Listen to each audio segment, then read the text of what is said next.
Chapter 105. Tamar had unexpectedly reached level 6 alchemy. With the advantage of equipment and location, Brando could leave the crafting of the cursed crossbow to him without worry. Then, the young man took the poisoned dagger and the dwarven sword, called Badam, and prepared to meet the cripple in the Black Pepper Alley. He had been looking forward to meeting the cripple called Roan for some time, especially since he was eager to know if there were any follow-up quests for the Ring of the Wind Empress. From what he knew, the cripple had some connections with Braggs and those gray areas. Maybe he could even rely on the cripple to introduce him to those underground auction houses. Badam's red beard was too eye-catching, so the two of them put on a cloak to conceal themselves and left the house. Brando didn't see the merchant lady who said she would follow him.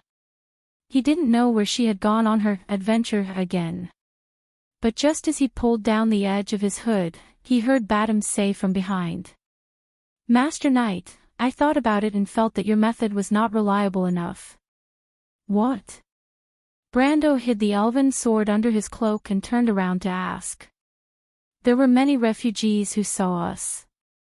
Although you told them to keep their mouths shut, but when there are more of them, there will be more of them. It's hard to guarantee that there aren't people with bad intentions among them." Badam put his beard under his hood, looked left and right, and answered carefully. "This isn't a secret, but the nobles only want a result. If I don't show off, they will be more than happy to see it happen."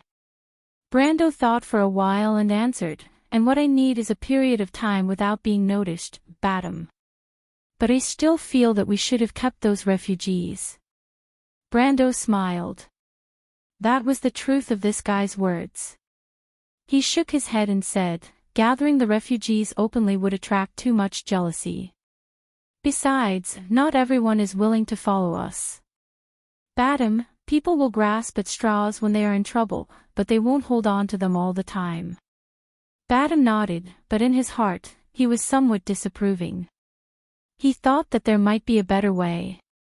Judging from Brando's way of doing things, Brando had always been by the young knight's side. Of course, he could tell that Brando was ambitious. Therefore, he hoped that Brando would pay more attention to the cultivation of his own strength. However, that was not what Brando was thinking about. He was more worried about attracting the attention of all for one. There were not many people who had seen him in Fortress Reden who were still alive, but if he performed too well, it would inevitably arouse suspicion. However, when he killed the White Knight, he only had a few close friends with him. This was his biggest reliance. Most people would find it hard to take a Black Iron ranked player like him seriously. But no matter what, there was still time. As long as he quickly grew stronger, All for One would be nothing more than a ghost hiding in the dark. Black Pepper Alley was one of the biggest slums in Braggs. In Brando's memory, this was not the first time he had come to this place where dirty water flowed and rats ran around the streets. But no matter what, under the hot summer weather, the stench that lingered around his nose made him feel extremely uncomfortable. On the contrary, Badam looked extremely natural. Mercenaries like them who were part of the Grey crowd were originally frequent visitors to this place. Brando knew that there were many dirty businesses hidden in the darkness of this alley. There were hyena-like bounty hunters and vulgar low-class prostitutes. Mercenaries, thieves, and illegal merchants mingled in this place. It was as if this place was born to give birth to the smell of crime and corruption. But in this place, among the poor people, one could occasionally see the most sincere scene between people. The young man was unable to evaluate this place, and had no intention of doing so. He saw the children wearing dirty clothes carefully avoiding him, and then hiding on both sides while greedily looking in his direction. He also saw the gazes around him that seemed to harbor ill intentions. He subconsciously raised his vigilance. Brando stopped in front of an old wooden door. He raised his head and saw the triangular mark on the crossbeam. After confirming that this was the cripple's house, he knocked on the door. Bang! Bang! Bang! The wooden door looked like it was about to split open at any moment. A layer of dust fell from the top. Badam couldn't help but frown and said, "It's hard to imagine that there would be people living in this place. I've seen the people of Lunchik and the slums of Kovima, and I've never seen such a shabby place. Do you know, my lord, those people are already like cavemen," but before he could finish, the door under Brando's hand opened with a creak. The mercenary could only open his mouth and swallow the rest of his words back into his stomach. A sinister gaze fell on Badam from behind the door. After a moment, a hoarse voice spoke, "Brando. When did you return from Butchie? Oh right, you're actually not dead. That's really out of my expectations. What good would it do you if I died, cripple?" Brando replied coldly.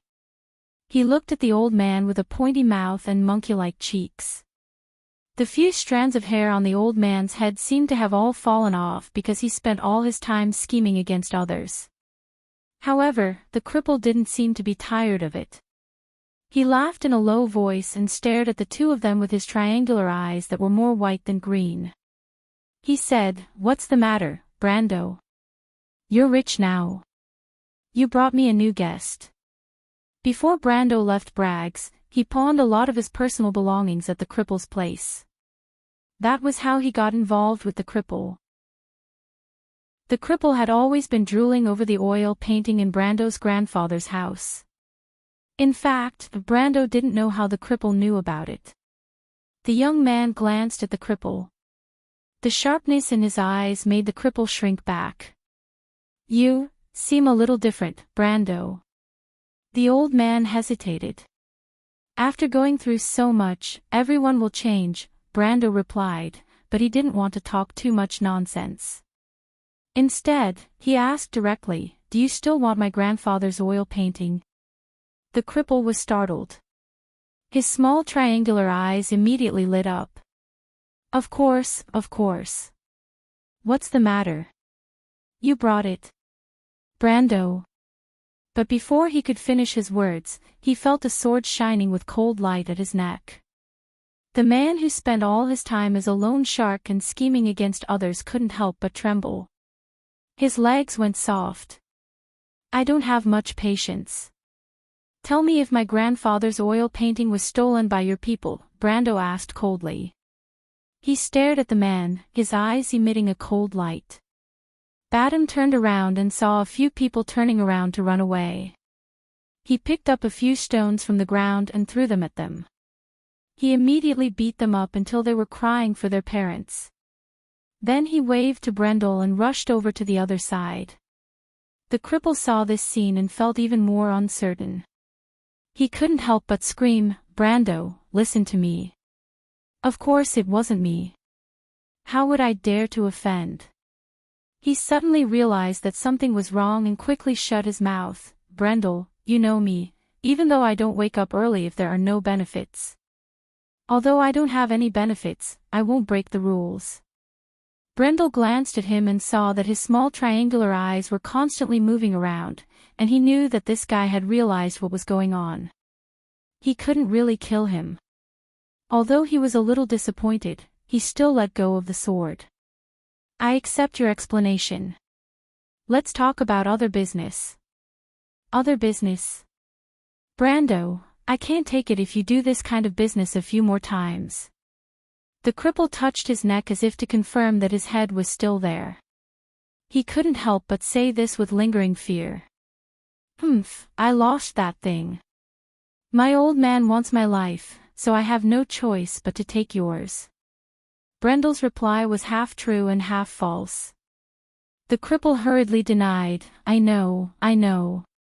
Don't worry, I'll help you find out about this."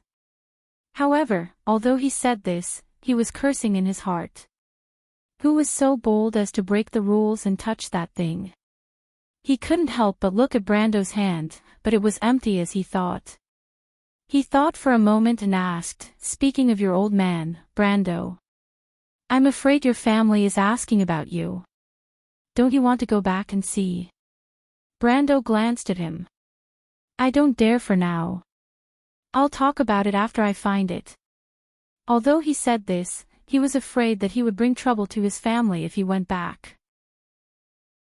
After all, this was an eventful period. It was better to endure it first. Thinking of his father, Brando couldn't help but sigh. Although he had another half of his soul, the original soul in his body was echoing this feeling. Okay. The cripple seemed to confirm that Brando really wouldn't trouble him. Then he continued, "What kind of business do you want to do, Brando?" "I need money urgently. I want to sell some good things." Brando glanced at the cripple, thinking that to deal with this kind of guy who bullies the weak and fears the strong, it was just like what Redo said. It was better to show him who was in charge first. "Of course, don't think about using the same trick you used to deal with me. I'm telling you, cripple, I'm no longer the Brando of the past." As expected, the cripple shrank his neck. "Don't worry, I won't pursue the things I pawned to you in the past. But this time, if you play tricks again, it won't be so easy." The young man threw a money bag at the cripple's feet. "I only need your referral. The reward is the same as before. In addition, I have 2 things I need your help with." Say it, the cripple replied hurriedly. "The first thing is to help me find a person. A woman in her 30s, with purple hair and eyes that are very rare in this area. If you have news of her within a week, immediately come to the Vlagenbund market to find me." The cripple nodded hurriedly when he heard it. He thought for a moment, but then he shook his head as if he had never seen such a person before. Brando didn't expect him to have news immediately, so he said, "The second thing is that I'm looking for another person. There used to be a small noble in this area called Borgnathan. You're the most famous local snake in Brags. You must know such a fallen noble, right?" When the cripple heard it, he hesitated for a moment and replied, "Brando, I think I've heard of this name before, but he disappeared a few years ago." "It doesn't matter. I'm looking for his wife." "Wife?" "That's right. His wife and his daughter." "Where do they live?" "His wife passed away 2 years ago. I know his daughter. She lives not far from here." "Brando, is this person your relative?" The cripple couldn't help but ask curiously. Unexpectedly, this sentence caused the elven sword to shake in front of him. The cripple shrank back, and Brando took the opportunity to put the sword back into the scabbard. He looked at the cripple and said, "You want to know?" "No, Brando, there's no need to. I'll tell you how to get there." The cripple immediately shook his head. P.S. The following is the original post that someone posted on LK. Stomach pain, cold, going out to eat, not eating for 2 days. Headache, stomach pain. Running away from home to rent a house. Family helping to manage it. We're all intelligent creatures. Your readers aren't kindergartners. There must be a reason for you to stop updating every time, and the reason is basically inexplicable. It doesn't even match up. Lying is a skill. Practice it more. Looking at this post, I couldn't help but feel disgusted. It turns out that my insistence on writing every day with stomach pain is a lie in the eyes of some people. My insistence on writing when the internet is cut off is also a lie. Damn, even if I want to find an excuse for being lazy, I have to be really lazy first. Everyone, calculate the number of words that Amber has written since he entered V. Not including today's update, there are 365,000 words.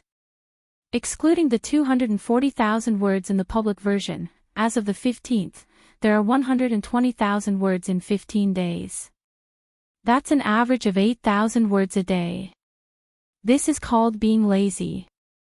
Amber's writing is serious, but like many books, it's full of sloppiness.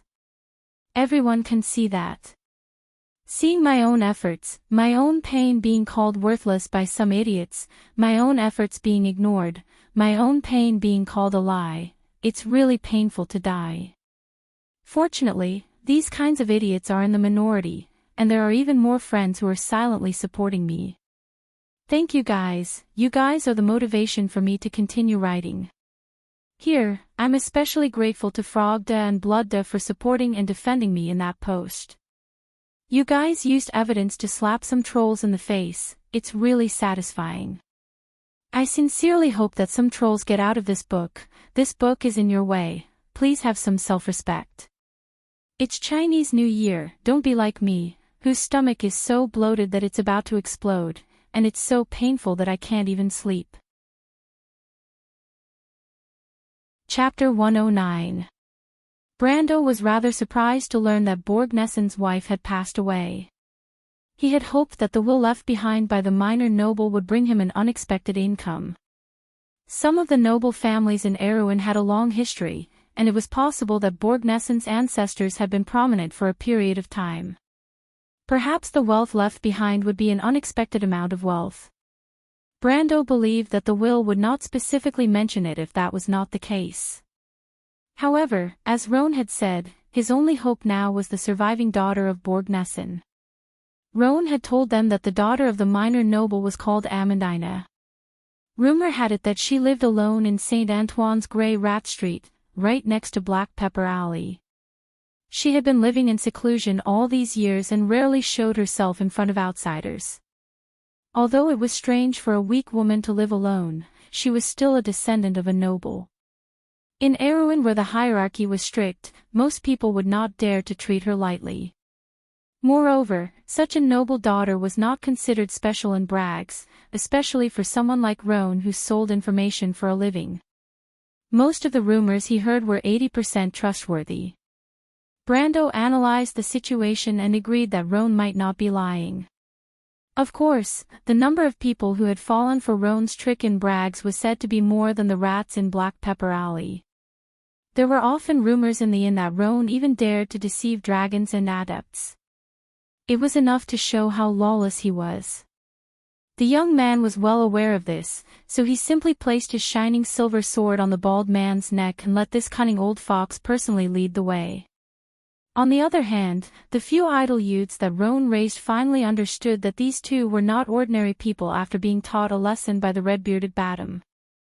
They obediently became obedient and allowed the three to leave Roan's lair unimpeded. It was almost evening when the three of them arrived at Grey Rat Street. The bronze sunlight shone through the buildings on one side of the old street, smearing thick shadows on the other side of the rows of wooden buildings. Because no one came to light the oil lamps on the side of the road, the whole street was silent in the darkness. Brando walked through the deserted street. His cloak swept across the stone slabs, and the breeze caused the fallen leaves to scatter. He couldn't help but look back. Badam couldn't help but frown when he saw this scene. He stroked his fiery red beard and cursed, "It wasn't like this when I came here a few years ago." Grey Rat Street was located near the present-day Cavalier Avenue, in the St. Anthony district where the old Parliament of Nobles was located. This was one of the prosperous old districts of Brags. In the past, it was considered a rich district where the nobles gathered. However, when the city was last reorganized, it had long been deserted. Now, this street was not much different from the Black Pepper Alley. They were both secluded places, but it was even more deserted. Because compared to the latter, there were no mercenaries, adventurers, or prostitutes. But it wasn't to the extent of being destitute. Brando breathed in the dusty air and suddenly thought of something. He replied, "It must be because of the underground cemetery." "That's right." The cripple laughed a little stuttered. The blade on his neck made him feel a little cold. "My lord, you might not know the situation as well as us locals. 2 years ago, there was a strange incident in the underground cemetery. A group of Hovel sect's monks and saints who were supposed to clean up the tombs mysteriously disappeared after entering the tombs. Because it involved 2 senior monks and a priest, this incident caused a huge commotion in Brugloss. And then, the Holy Cathedral didn't look for trouble with that old man Nagin." "I don't believe that," Badam asked. "Of course not. The Count was pressured by the Holy Cathedral to send the silver-winged cavalry into the cemetery to search. But they were attacked by monsters. In the end, only one person ran out with a mental disorder. What the hell? Bada muttered. The three of them talked as they followed the cripple down a dark staircase into an old apartment. The three-story wooden building looked like it was suffering from a serious asthma attack. The floorboards creaked as soon as one stepped on them. It was as if the entire corridor was shivering and could collapse at any time. Seeing such a scene, Brando couldn't help but stop. He used the thorn of light to poke at the cobweb-covered ceiling and asked, "Cripple, what is this place?" "If I remember correctly, Borg-Nessun has been missing for many years. But with his family background, he shouldn't be in such dire straits, right?" he said as he coughed. His daughter moved out of her home more than a year ago. "I think it was because she was cheated," the cripple replied. "A noble's daughter," Bada muttered. Brando looked at his neck and didn't say anything. The three of them finally stopped in front of a door at the corner of the corridor. Brando put away his sword and knocked on the door. He almost suspected that the sly old fox was lying to him again. But not long after, a violent coughing sound came from behind the door, and a soft voice asked, "Who is it?" Brando was startled. He turned around and asked, "Is she sick?" "I'm not sure." The cripple shook his head. Brando thought for a moment and answered from outside the door, "Miss Amandina, I'm a friend of your father, Mr. Nessun. I have something from him that I want to pass to you." There was a moment of silence behind the door, and the soft voice of a girl replied, "What is it?" Brando took out the will. "His letter." There was the sound of a chair being dragged away from behind the door, followed by a long hesitation. Then, there was the sound of footsteps and light coughing. The voice came to the door. The girl behind the door asked with a slightly expectant voice, "I'm sorry, but can you bring the letter in from below?" Brando looked down at the crack of the door and thought that the girl's alertness was quite high. However, when he thought about how she had been living alone for the past few years as a weak and delicate girl, he felt relieved. He nodded and replied, "I understand. Thank you." The letter was passed under the crack of the door, and there was the rustling sound of paper being opened. There was another long silence. Just when Brando was wondering what the other party was up to, the door creaked open. There was a girl in white pajamas standing behind the door. Her slender hands were holding the door, and she was panting a little, but her face was calm. She was not tall, only reaching Brando's chest. The girl had beautiful black hair that cascaded down like a waterfall. Against the faint candlelight in the room, her hair seemed to be plated with a layer of golden light. The edges of her long hair hung down to her waist. She looked at the three people outside the door with her gentle black eyes, looking a little nervous. "My father, he." Her gaze finally fell on Brando. Brando nodded. The girl's thick and dense eyelashes drooped down. She thought for a moment and replied, "Actually, I should have expected this. But it's good, at least my father and mother are together. Thinking about it like this makes me feel a little more at ease." Amandina's calmness surprised Brando. He thought that she was a weak noble lady who did not have the ability to handle matters. He looked past the girl and behind her. The room she lived in was not very comfortable. In the dim room, there was a shabby bed and a desk. Half of the candlelight on the desk had been burnt out, reflecting the scattered papers on the floor. This was almost all of her belongings. It looked like her living conditions were poor, just like he imagined. But this girl is also a scholar. Brando looked at the thick books on the desk and could not help but think. "My condolences, Miss Amandina." Brando thought for a moment and replied. Amandina looked up at him and coughed twice. She asked, "Do you want to ask about the inheritance mentioned in my father's will, sir?"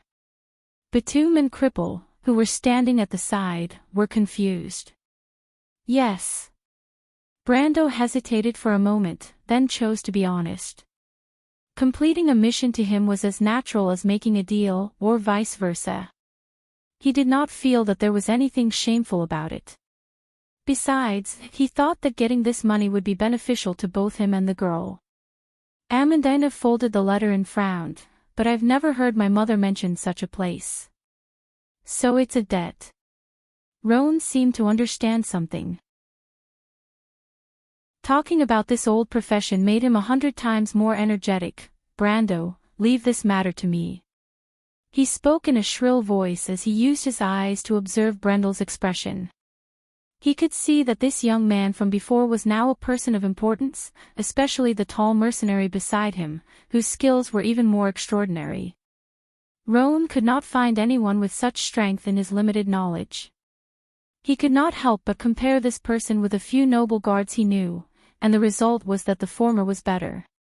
He did not know why such a person was willing to work for Brando, and he could not help but become more cautious. No need, Rowan. Brando waved his hand and declined his kindness. It's only right to repay a debt. Rowan replied from behind, but when he saw Brando's fingers touch the hilt of his sword, he immediately shrunk his neck and swallowed the rest of his words. He muttered in a low voice, "There are rules, there are rules." Brando looked at the girl's clear eyes, as if to discern if she was lying. There was some worry in her eyes, but she did not look at him. It did not seem like she was deliberately lying. But to leave like this, Brando was a little unwilling. He could not help but frown. But after thinking about it, he could only smile in the end. Forget it, it's fine. It's just a small matter. Brando could not agree with Rowan's point of view. He could not force people into a dead end for a little benefit. Amandina had already lost both her parents, and her life could be considered to be in a difficult situation. How could he possibly want her to live in such a difficult situation?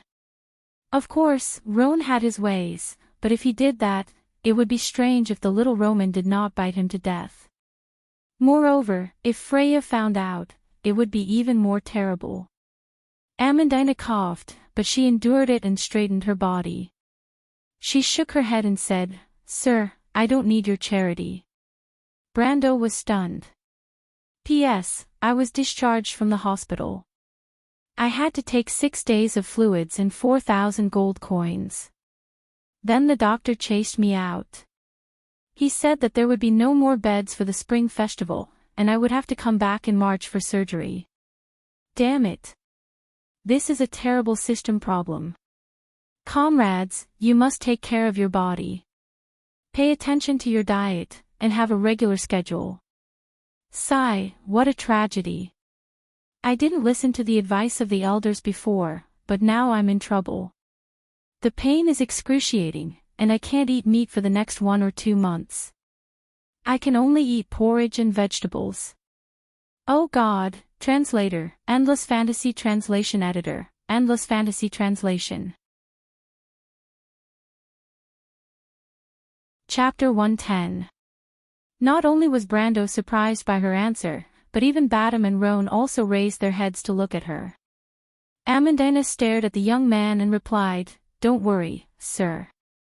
Whether it is to fulfill my father's promise or to express my personal gratitude, I will complete this task." Brando was taken aback. He could not help but look at the noble's daughter, as if trying to discern whether her answer was due to pride or stubbornness.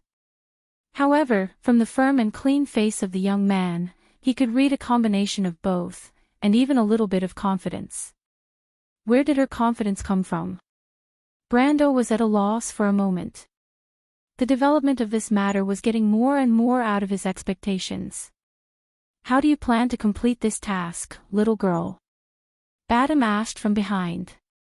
He looked at Amandina from head to toe, and could not help but use the vulgar and teasing tone of a mercenary to reply, "Even though you can be considered a pretty little girl, our lord already has a fiancée, little girl." Amandina was a noble's daughter. Even though she was in dire straits, she had never heard such vulgar words. She was so angry that her pale face turned red, but she did not want to talk to a vulgar guard. She could only look at Brando, her eyes filled with disappointment. Then she turned around and walked to the desk, opened the drawer, and took out a scroll. She hesitated for a moment, but in the end, she walked over and handed it to Brando. I believe its value is not lower than your estimate, sir. She thought for a moment, and answered simply. What is this? Brando asked. My work. Amandina was a little nervous when she said this, but she immediately became confident again. Roan snorted at the side. Badam looked at him and could not help but poke him. How much money do you think this little girl owes our lord? Roan was stunned, and could not help but raise his head to look at this guy. Even though Badam's long hood covered his face, the short cripple could still see the beard on his face. You don't know? He asked. Of course, Badam whispered. Why should I know? I thought you knew. Roan glanced at him and began to calculate for him. A noble like Borg, even if he's a little down, he should still be able to leave behind at least 1,000 or 2,000 Tors worth of annual income. That's close to 100,000 Tor coins. It's not a lot, but it's not a little either, old friend. That is indeed a large sum of money. Badam nodded.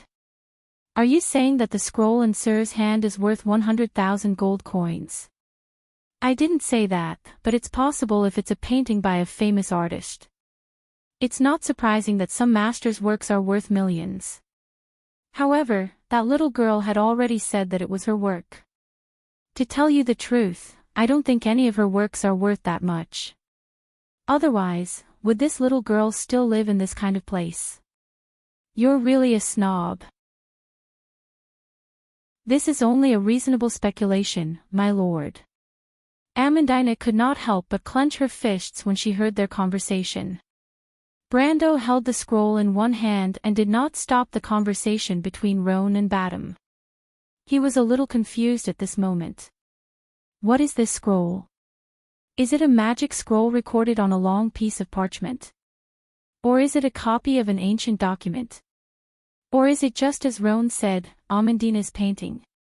He had seen many of these scrolls in his past life. Some of them were priceless, and some of them were worthless. He stared at the parchment that was burnt to a crisp. It was a thick stack of parchment. The paper was not of good quality, but it felt heavy in his hands.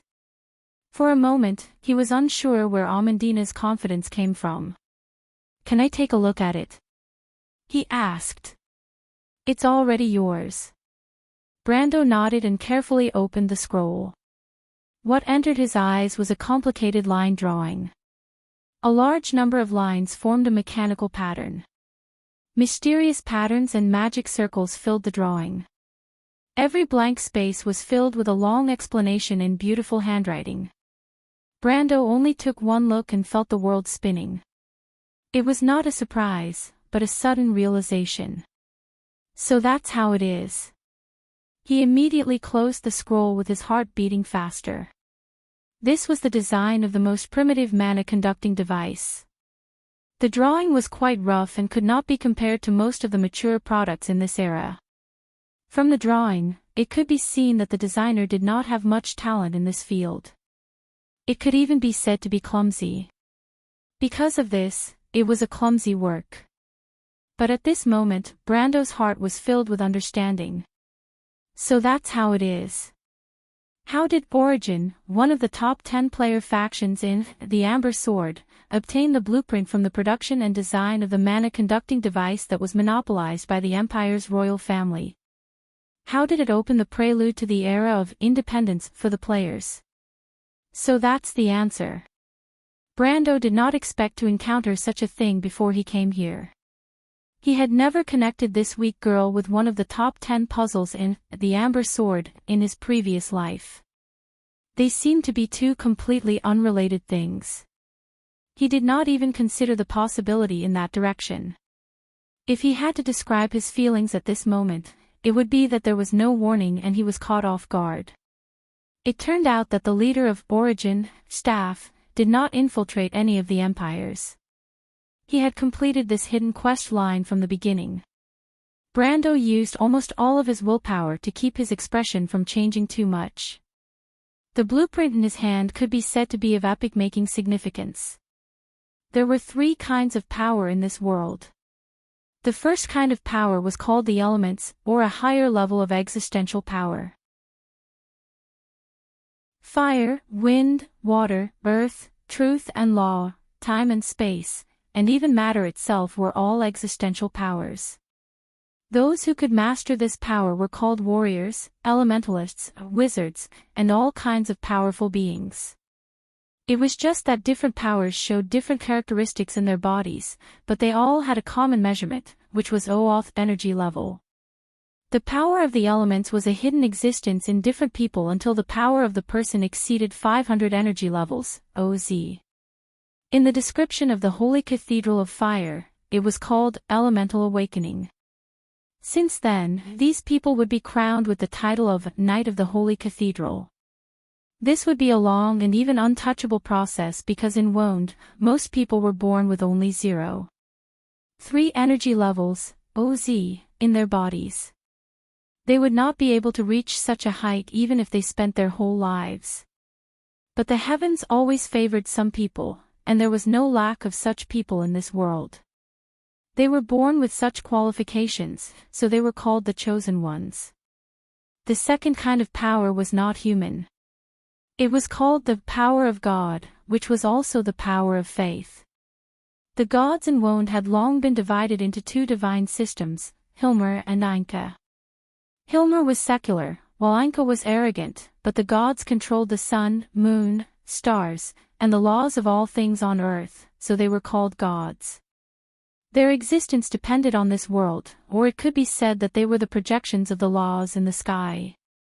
They did not need people to worship them, but the small mortals feared these powerful beings and developed faith in them. The gods also responded to their people. This response was the power of God, the power controlled by the priests. The source of this power was the will of the gods to transform this world, and also the care of the high and mighty beings for their children. Because of this, there were many sects on earth arguing day and night. The arguments between them originated from the misinterpretation of the gods' will, or the confusion of the gods themselves to transform this world. As for the third kind of power, it was the power of wisdom, and also the power of mortals to transform the world. The magical device in Brando's hand was also known as the mana pivot. It was the source of all magical power in this world. Through the non-artificial, mechanical, conversion of the energy in magical elemental crystals, it could provide power for small magical guns, large warships, and even floating cities. It was the invention of the Bugha craftsmen, and soon it was secretly mastered by the royal families of the great empires.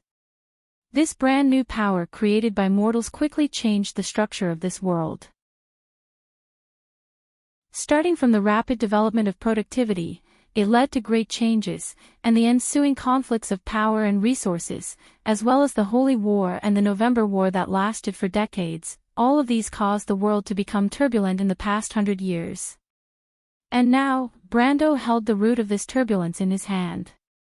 The significance of this blueprint was that although it was not technologically advanced compared to most similar mana pivots in this era, and could even be said to be far behind, the conversion efficiency was at least 30 years behind, but it changed the essence of the mana pivot that was monopolized by a few people. In the Amber Sword, this mana pivot named Star, designed by Amandina, was first created in the player's territory 20 years later, and it was also the symbol of the rise of the players below the NPCs. And at this moment, this symbol was in his hand. He could not help but take a deep breath and asked, "You designed it?" Amandina's face was originally a little nervous, but when she heard the question, she was surprised. You can understand it." She could not help but ask. All of her knowledge came from books, although all of her interest and energy had been devoted to the design of mana pivots for a long time. Her former teacher also told her that her talent did not lie in this, and that if she wanted to continue on this path, her achievements were destined to be limited. But Amandina still invested all of her money and effort into this path, especially after the death of her parents. She devoted herself wholeheartedly. She sold her family's property, and even almost fell into the trap of a flirtatious merchant. If not for her noble status protecting her, she was afraid that she would have become someone's plaything. But Amandina did not give up. In particular, she insisted that perhaps she had found a way to lead to the mana pivot. She had designed many blueprints, and this was just one of the ideas.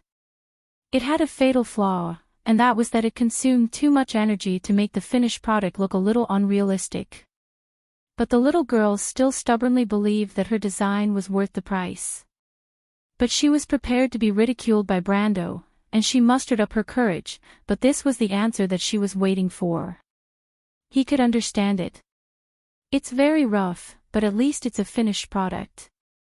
Brando replied. No, sir, you don't understand. Amandina coughed and replied, this design is actually a half-finished product, the input and output are not proportional at all. What? You dare to use a half-finished product to repay your debt? Rowan jumped up when he heard this from behind. But Brando motioned for Badam to stop him, and then looked at Amandina and replied, it's fine, in my opinion, this is a good deal. You have fulfilled your promise, Miss Amandina. You have indeed paid enough, and even more. He was not lying, and it was indeed more. Compared to the Borg's treasure, this was more of an unexpected gain. Amandina could not help but widen her eyes. P.S. Although I'm a little ashamed that this month's updates are much less than expected, I still shamelessly ask for your votes. Chapter 111. Then I'll take my leave. Brando put away the scroll, but when he looked at Amandina's situation, he couldn't help but feel sorry for her. He hesitated for a moment before asking. Is there anything I can help you with? Amandina shook her head. No need, thank you. She leaned against the door and whispered, thank you for bringing me news about my father, sir. She coughed twice. Brando couldn't help but think that she was a confident and stubborn girl. He thought about it for a moment, and he didn't have much money on hand. Even if he wanted to help others, he would have to wait until after the auction that Cripple had arranged for him. When he was about to leave, he heard the sound of messy footsteps coming from the stairs not far away. Everyone was startled and turned around at the same time. There are quite a lot of people. Badam put his hand under his cloak. 7, no, 8. Don't be nervous, this is Braggs. Brando stopped Badam and stared in the direction of the stairs. But as soon as he finished speaking, there was a burst of curses coming from down the stairs. Fuck, I really don't want to come to this damned place. That girl is so stubborn, I think we came here for nothing. Shoot, these noble ladies are all like this, they're so arrogant on the surface. As long as we scare them a little, I guarantee that they'll tremble like little animals. No matter what we ask them to do, they'll obediently hand over the things. In my opinion, the Baron already said that it won't be a big deal even if we do it with her. She's just a fallen noble. If we don't teach that damned girl a lesson, she won't know what we do. What do you know? How can you believe the words of a noble? They're worse than the demons in the underworld. A group of people appeared at the corner of the stairs, just in time to meet Brando, Badam, and the others. There were exactly 8 of them, and all of them were wearing the new light gray uniform of the Public Security Cavalry. They obviously didn't expect there to be people upstairs, and almost all of them had an expression of surprise on their faces. Their eyes first fell on Amandina, then back to Brando and Badam, and finally to Cripple who was blocked at the back. It's you.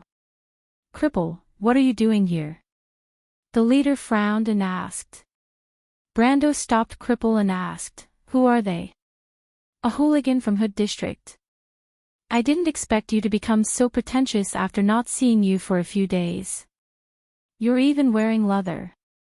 Cripple's eyes flashed as he stared at the security cavalry uniform on the other party. It seemed that he didn't like these people. Humph, nothing good comes out of a dog's mouth. A person on the other side cursed. But the leader stopped his comrade, and Brando's actions showed that he was the leader of the 3. The leader couldn't help but feel a little confused. Even though Cripple from the Black Pepper Alley wasn't a great person, he had always been a loner, and was famous in their circle. But today, he was with these two unknown people. What was the meaning of this? Especially when they were together with the daughter of the fallen noble, things became a little troublesome. You are. He thought for a moment and decided to test them first. Brendel glanced at him but did not pay any attention to him. He turned back and saw Amandina's hands gripping the door frames so tightly that her joints were a little white. The girl lowered her head, and even though she didn't speak, these subtle movements made the young man feel the fear and panic in her heart. He thought for a moment and asked, "Are they here to cause trouble for you?" Amandina nodded. "What's the matter?" "They said that my father owes them money." "Your father can't be a gambling addict, right?" "Why do they all lack money?" Cripple, who didn't know the truth, muttered from behind, but he immediately saw the girl's eyes that were about to spit fire. He was so scared that he subconsciously swallowed the rest of his words. "Does your father owe them money?" Brando asked. Amandina's eyebrows furrowed and she shook her head. "How could my father have dealings with people like them?" Brando thought for a moment and turned back. "And who are you?" His words were steady and powerful, and the leader of the group saw that Brando spoke in an orderly manner. He was already a little afraid, and his heart skipped a beat. He thought that this young man must have some backing. Even though he couldn't see Brando's face under the shadow of his hood, he could tell his age from his voice. He hesitated for a moment and didn't dare to blame Brando for ignoring his rudeness. After thinking for a while, he said, "We are the Knights of the Order of Knights under Hadel's rule. I'm Alf John, and these are my brothers. We were entrusted by Viscount Tersch to collect the debt." "Since when were the Knights of the Order of Knights in charge of this?" Badham crossed his arms and couldn't help but sneer at the back. The 7 or 8 people in front of him were embarrassed. A few weeks ago, they were just a bunch of commoners who hadn't seen much of the world. Now that they were in front of this mysterious young man, they couldn't do anything, and they couldn't refute him either. The leader of the group wanted to slap himself in the face, but he didn't expect to be caught red-handed. Fortunately, one of them couldn't help but grumble, "It's only right to repay a debt." Brando looked at them and asked, "Who do you want to collect the debt from?" The Knights of the Order of Knights fell silent again. They looked at each other, and the leader finally answered, "It's the young lady behind you, sir. Her name is Amandina, and her father owes Tersch a large sum of money." Brando scratched his ear. Tersch's name sounded familiar, but he couldn't quite remember it. He thought that this kind of person must have a certain level of fame in the Amber Sword, but had deviated from the main story. This kind of person was either an insignificant character like the Golden Apple Lord, or a person who was better at hiding his or her identity. He turned around and asked, "Who is Tersch?" "A young man about the same age as you. He's the deputy of the leader of the Silver-Winged Knights, Mechk. There are rumors that he's the illegitimate son of the Duke." Roan's face changed and whispered, "Brando, it's best if we don't get into a conflict with these people. They're Tersch's men, and you can't afford to offend them." The old man couldn't help but wipe the sweat off his forehead. Fortunately, he didn't speak too disrespectfully, or else he would have gotten himself into trouble. But once he regained his composure, the cunning old fox began to think about how to get out of this mess. But Brando heard the hidden meaning in his words and smiled. "Cripple, you seem to want me to get into a conflict with this Tersch that I've never met before?" he asked. No, I wouldn't dare. The cripple, Roan, laughed awkwardly. He didn't expect the other party to see through his little trick so easily. But he didn't know that Brando knew his little trick like the back of his hand. Brando looked at Amandina again, and saw that her face had turned pale. She had obviously heard Roan's words. Compared to her father, Mechk and the Duke of Grenoires were people of a higher status. If these people wanted to cause trouble for her, she could only close her eyes and wait for death. But Brando thought that Mechk, the leader of the Silver-Winged Knights, was a noble with a military background, but in reality, he was a lackey of the unifying guild. Terst didn't have much of a reputation in the Amber Sword, and the only thing he was famous for was his illegitimate son. Brando finally understood why he wasn't sensitive to this person's name.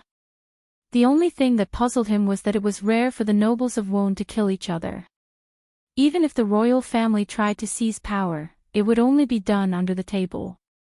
Terst knew about Amandina's situation, but what was the meaning behind his actions? Was there a grudge between the ancestors? It didn't seem like it. Brando couldn't help but think that Terst might have taken a liking to Amandina. That was not impossible as the nobles often played this game. But this is a little troublesome. Let's not talk about whether she's willing or not, but I'm not willing either. The value of the designer of the mana conduction device is almost immeasurable. I'm not going to let her slip away from me. I didn't want to express my desires so urgently. Firstly, I want her to lower her guard, and secondly, it's the nature of a merchant to bargain when doing business. But it seemed that the plan had to be changed. He turned around and asked, "Does your father know Terst?" Amandina quickly shook her head. She was a smart girl, and immediately figured out what Terst was trying to do, just like Brando. She had never seen Terst before, but his methods were disgusting. She subconsciously thought of the closest person she could rely on. She couldn't help but look at Brando, feeling a little nervous. However, Brando did not disappoint her. The young man immediately drew his sword after hearing that. The gleaming elven sword sent chills down everyone's spines. Drawing his weapon meant that the negotiation was over. However, the leader still wanted to salvage the situation. He cleared his throat and was about to speak, hoping that Brando would consider Terst's influence, but before he could, Brando had already swung his sword. Swoosh! A ripple passed by everyone, like an invisible gust of wind. The pressure of the wind made everyone's hair flutter in the air. That was only for a moment. Then, with a click, a button that was nearly 5 meters long was opened on the ceiling. There was silence in the dim corridor. P.S. Thank you, my friends, for your concern and love. To be continued. If you want to know what will happen next, please go to www.cheedian.com. There are more chapters. Support the author. Support legal reading. Chapter 112. Sword Aura. Roan's expression changed. He could not help but take a closer look at Brando. He suspected that this young man was not the one he knew.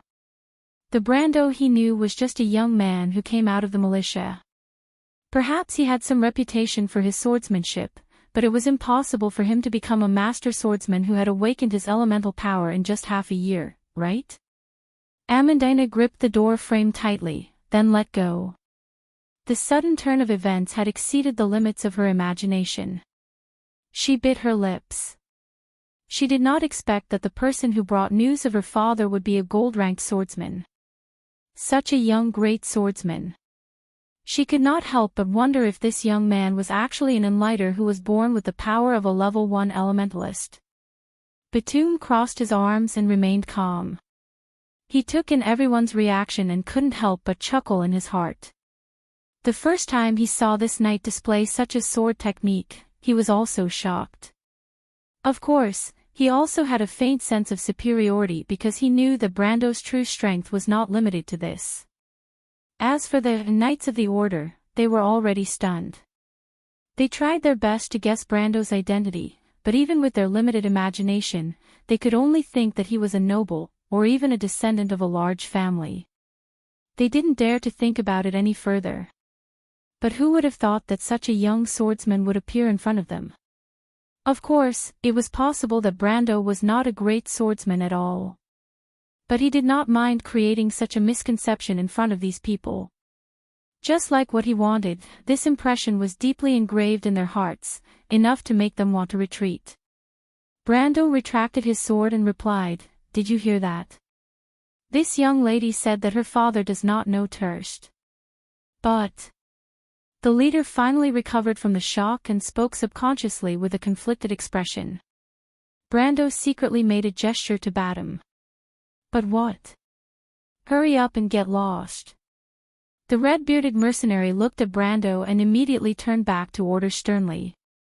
The few of them looked at each other. Brendel clearly did not want to reason with them. They were familiar with this attitude, but they usually did not bother to reason with others. They wanted to directly attack, but the person standing in front of them was a swordsman of the Order of the Thistle. Even without the bodyguard's help, the young man alone could take them all down in 10 seconds. The leader almost choked, but he took a deep breath and forced himself to calm down. He replied, "I understand, sir, you have decided to interfere in this matter. In that case, I hope you can let us know who is going against Lord Terst." Brendel glanced at this guy and thought that he was quite the character to use words to provoke him. If he was a real noble, but he was a swordsman. However, he was also secretly vigilant, because if he refused to answer, it might cause these people to suspect his identity. The leader of this group was quite clever. This kind of scheme that was put on the table could be said to be an open conspiracy. The Owl, John. Brendel made a mental note of this name. He thought for a moment and smiled inwardly. He took out a piece of paper from his bosom, folded it in half, and threw it over. "Give this to your Lord Viscount. As for my identity, you are not qualified to know." The few of them were stunned as they looked at the folded piece of paper on the ground. Left with no other choice, these people could only obediently pick up the pieces of paper and dejectedly return to where they came from. They only gave the cripple a deep look and did not say anything else.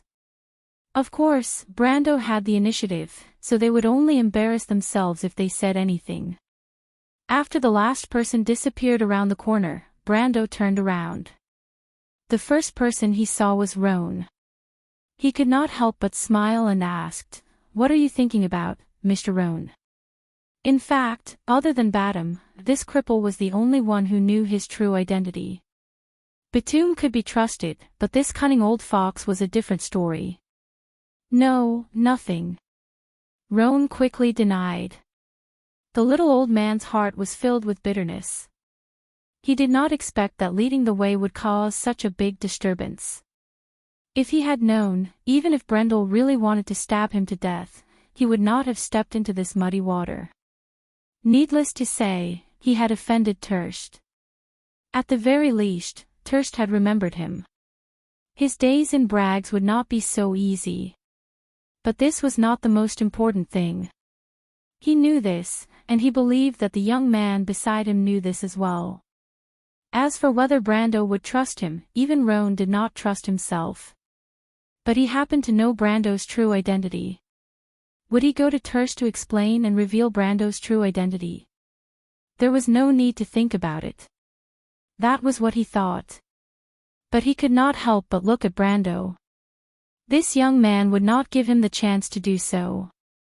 What would Brando do? If it was the old Brando, it would be hard to say. But now, this young man was a lot more decisive than when he left Brags. Roan could not help but feel a chill down his spine. He could almost imagine what would happen to him. The more he thought about it, the more afraid he became. In the end, he even began to tremble. "Be Brendel, if you kill me, they will definitely suspect your identity." Roan could not help but stutter as he replied. "It's the same if I go missing." Brando smiled. Yes, the cripple replied bitterly. "But you don't want us to believe you, do you, Mr. Roan?" "How likely do you think it is?" Brando asked. "Yes, a little." Brando looked at him with some disgust, but he still shook his head. "I won't kill you, Roan." Roan was slightly stunned. He looked at Brando in disbelief. His small eyes flashed, as if he was wondering why this young man would say such a thing. Lie to him. It did not seem necessary, but Brendel did not look like a naive person at the moment. He thought hard for a long time, but could not come up with a reason. Could it be that this young man had a wicked hobby of toying with his prey? He could not help but feel his hair stand on end. But Brando replied, "Have you heard of a pledge of allegiance, Roan?" "What? You don't know. It doesn't matter. You just need to understand that as long as you hand over something like this, we will be on the same side." Brando smiled and replied, "You want to drag me down with you?" Roan sucked in a breath of cold air. The young man's smile was similar to the devil's in his eyes. He hesitated for a long time, but decided that this was the only way. In any case, he had to trick this young man first. But how could he gain the other party's trust? Snitch. But he was not familiar with Thirst. Kill one of his men. Nobles would not care about such a small matter. Roan hesitated for a long time, but Brando continued, "Roan, did you commit any crimes in Erech before you joined this line of work?" Roan's heart seemed to have been struck by lightning. His expression changed as he looked at Brando as if he had seen a ghost. "No, no. That noble is called, Stop." Roan screamed. His face was ashen as if he had just been fished out of water. He was sweating profusely as he gasped for air. He raised one hand and shouted, "I understand, Brando, stop talking. I know what I have to do." "Damn it, Brando, you must be a devil. I have never offended you." Brando smiled. Roan killed a noble family in Erech 30 years ago and changed his name to Braggs. This was a famous quest in the Amber Sword. The guy's future was not good, and he was hanged. But it was not the cripple's fault, and the noble was not necessarily a good person in the story. Roan was only telling Roan about this to force him to join him. In Erewhon, Roan's crimes were second only to treason. Roan believed that even Thirst would not be able to protect Roan. Only by relying on this would he be able to control Roan. But he saw that Roan's emotions were unstable, so he tried to calm him down. "Don't worry, Roan. I am not trying to use this to threaten you. I know the cause and effect of this matter. You are not at fault. But I have no intention of being a messenger of justice. I am only trying to protect myself. As for you following me, I can at least guarantee that Thirst won't cause you any trouble. I hope you remember that this is a win-win situation, and not a situation where one side has to obey the other." The cripple looked at him suspiciously. "You don't believe me?" "The piece of paper I gave them said it all, Roan." Brando replied. "What was that piece of paper?" Badam couldn't help but ask. "It's just a small habit. I'm sure Thirst will suspect a reasonable opponent based on that note." Brendel smiled. He didn't know if Thirst was involved with the unifying guild, but it didn't matter. Roan decided to stir up the conflict between Thirst and the tree herders first. Count Turtledove was one of the core members of the tree herders, and he was also the main political enemy of the Duke of Grenoires. He was also an admirer of Thirst's fiancée. Brando thought that this identity would be enough to give Thirst a headache. Perhaps Thirst would be able to clear up the mystery, but it didn't matter. After all, Brando had nothing to lose.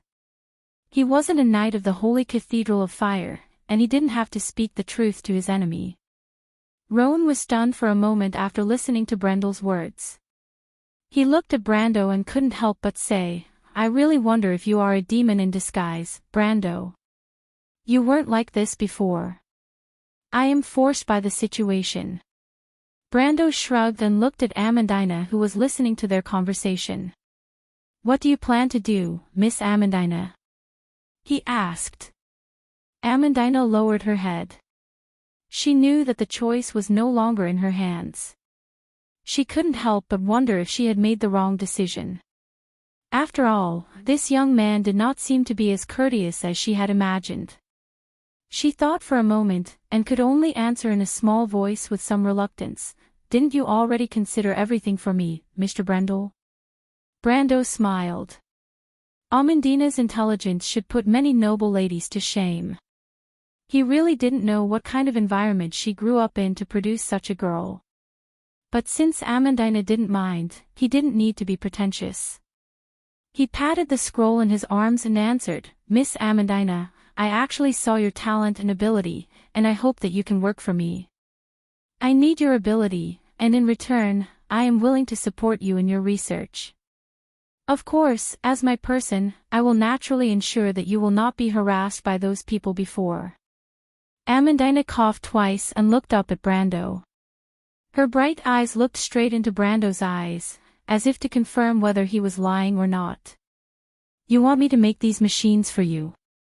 But my mentor said that I'm not very talented in this area." "Indeed," Brando nodded, "but there are many craftsmen who make and design Magitech devices, but I can only find one person who is proficient in that design. That is only a half-finished product." Amandina became serious and interrupted him. But she immediately realized that she was being rude and couldn't help but lower her head and shrink back. But Brando didn't mind. He asked in return, "Miss Amandina, you gave me a half-finished design as a thank you, which means that you have confirmed its value. Then why don't you allow me to give it a higher evaluation? There is an old saying in my hometown, everything is difficult at the beginning. This saying is enough to evaluate the value of your design." Amandina was slightly startled, her eyes shining. "Everything is difficult at the beginning?" She looked up again and asked tentatively, "Then, Mr. Brando, are you really willing to support me on this path? To be honest, I don't have the funds right now, and I don't even have a foothold for myself. But I think I will have it soon." Brando answered frankly, "Is that right, Mr. Ron?" "That's right, that's right." The clueless cripple hurriedly nodded his head. Amandina thought for a moment and bit her lips. "Very well," she nodded, her bright eyes filled with determination. "I accept your offer, Mr. Brando. But I don't want to be idle. Before you have enough strength, I am willing to be your assistant. Only when I see it with my own eyes can I be at ease. Besides, I believe that I have the ability to." She stared straight at Brando as she answered. To be continued. If you want to know what will happen next, please go to www.cheedian.com to read more chapters.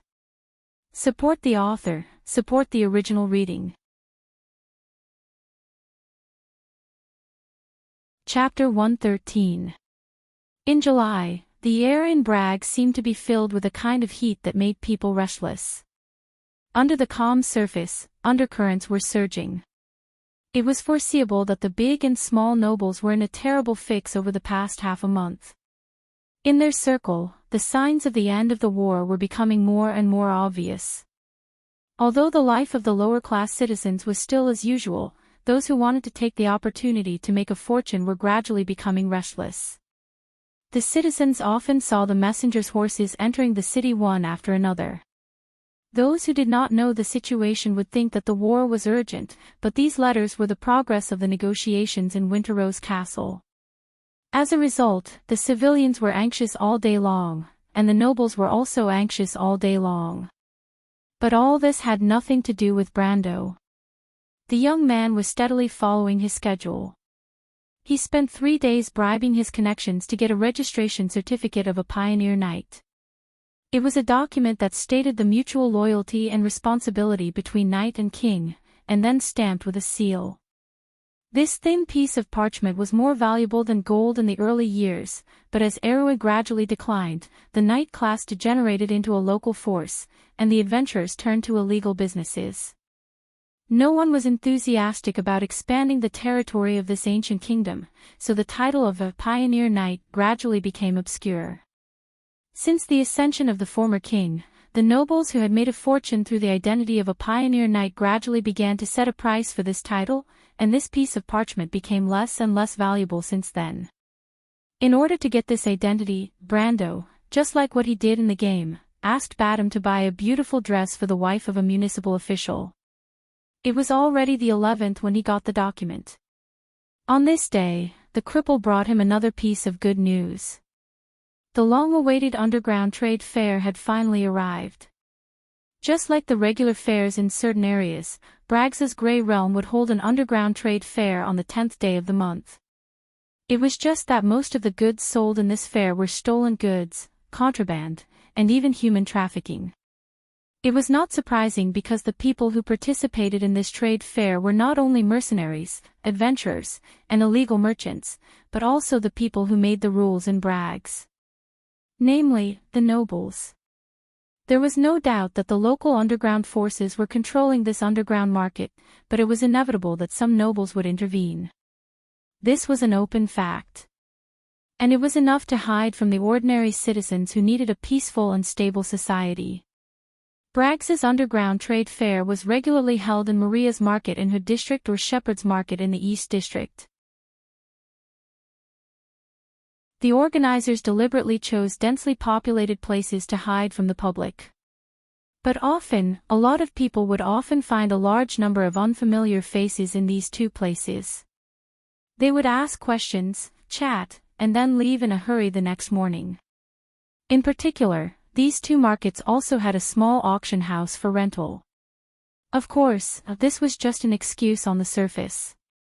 In fact, apart from the occasional use of these two auction houses, they were almost exclusively built for this regular gathering.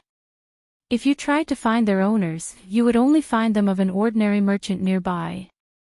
However, if one were to investigate further, they would discover that these two buildings were actually funded by the local noble parliament.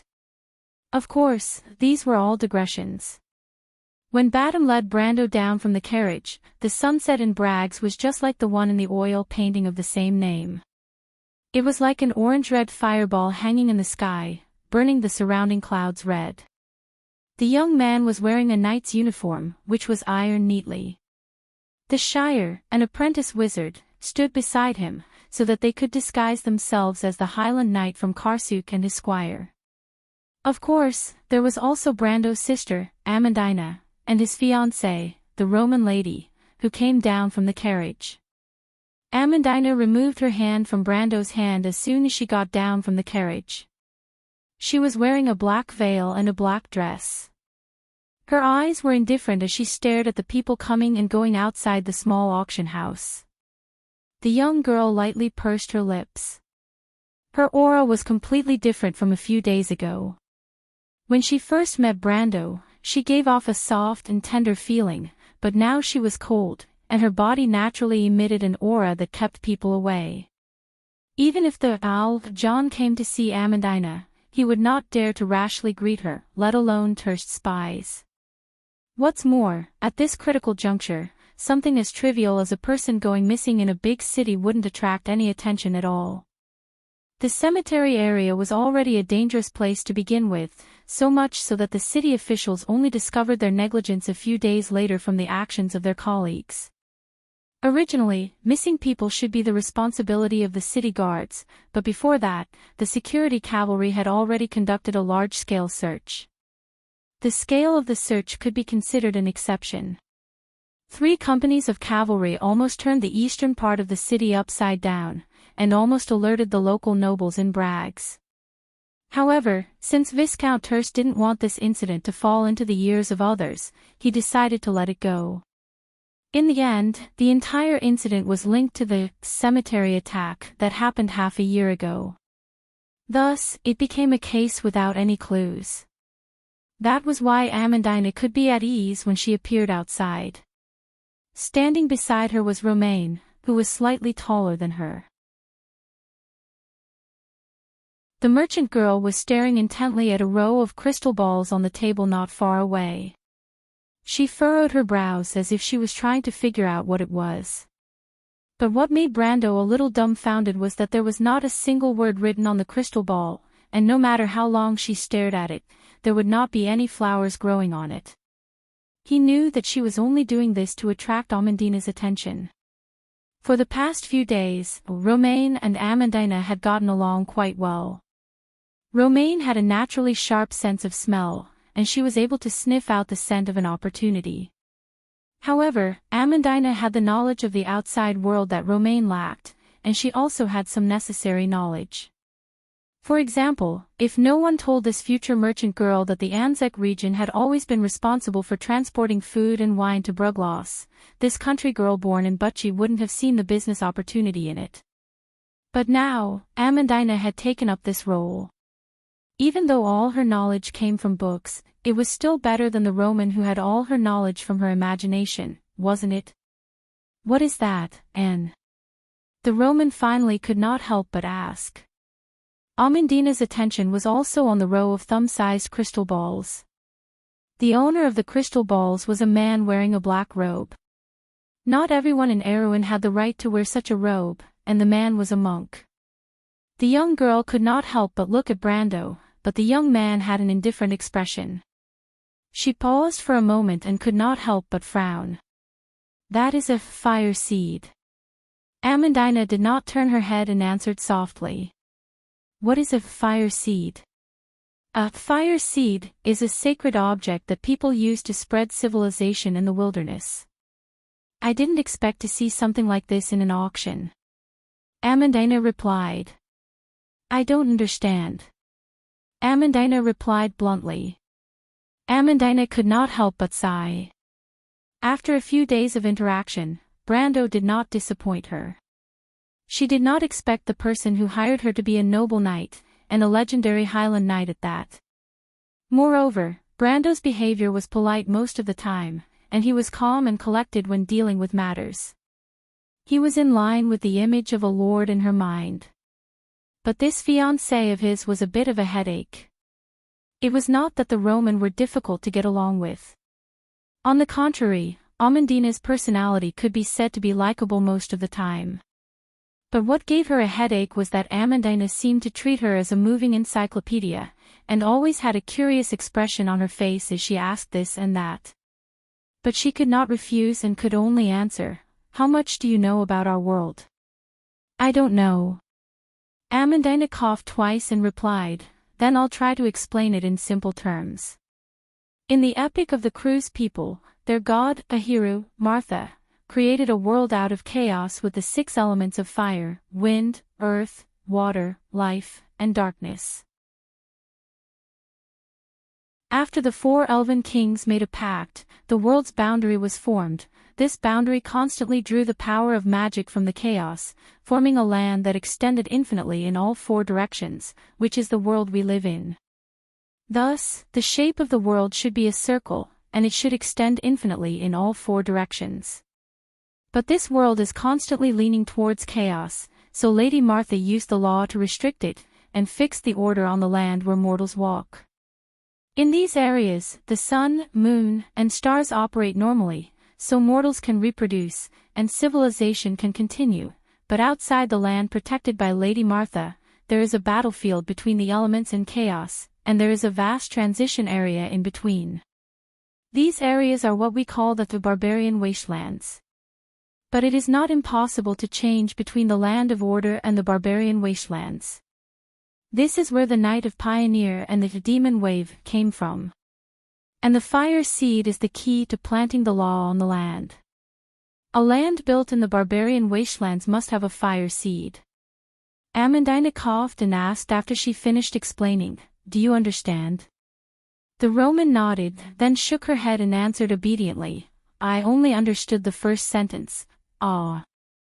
It hurts, Brando, let go of me. Before she could finish her sentence, she was pulled over by Brando and held in his arms. Little Roman, it seems like you are not destined to become a wizard, so don't worry about it. You should be more concerned about how much money we can earn from the auction. Brando said to her while looking back at Amandina with an apologetic look. The girl smiled faintly. She quickly walked up and asked, Don't you care about the fire seeds, Mr. Brando? As an aide, she of course knew that Brando went to buy a certificate to become a Knight of Pioneer. Brando looked at the crystal balls. He was interested in seeing so many fire seeds appearing at the same time, but he was sure that he was not the only one who cared about it. He thought that he could only give it a try later. Besides, there was a fire seed in the place he wanted to go, and he was not in a hurry to use it. I understand, I can give it a try later. Amandina looked at him, thought for a moment, and nodded worriedly. In her eyes, Brando was the kind of young knight who left home to open up his own territory. Whether he could achieve anything depended on whether he could have his own territory, or whether he could make contributions in the war. The girl also understood how long her own path was, and she was also completely dependent on it.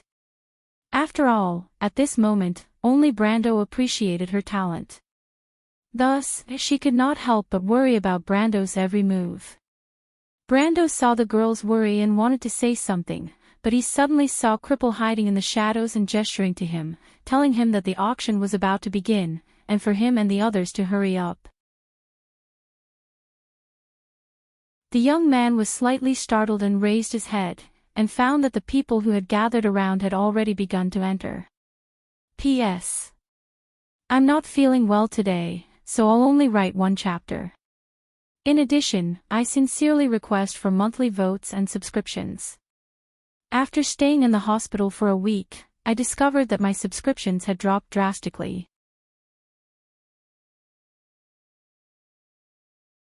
Chapter 114.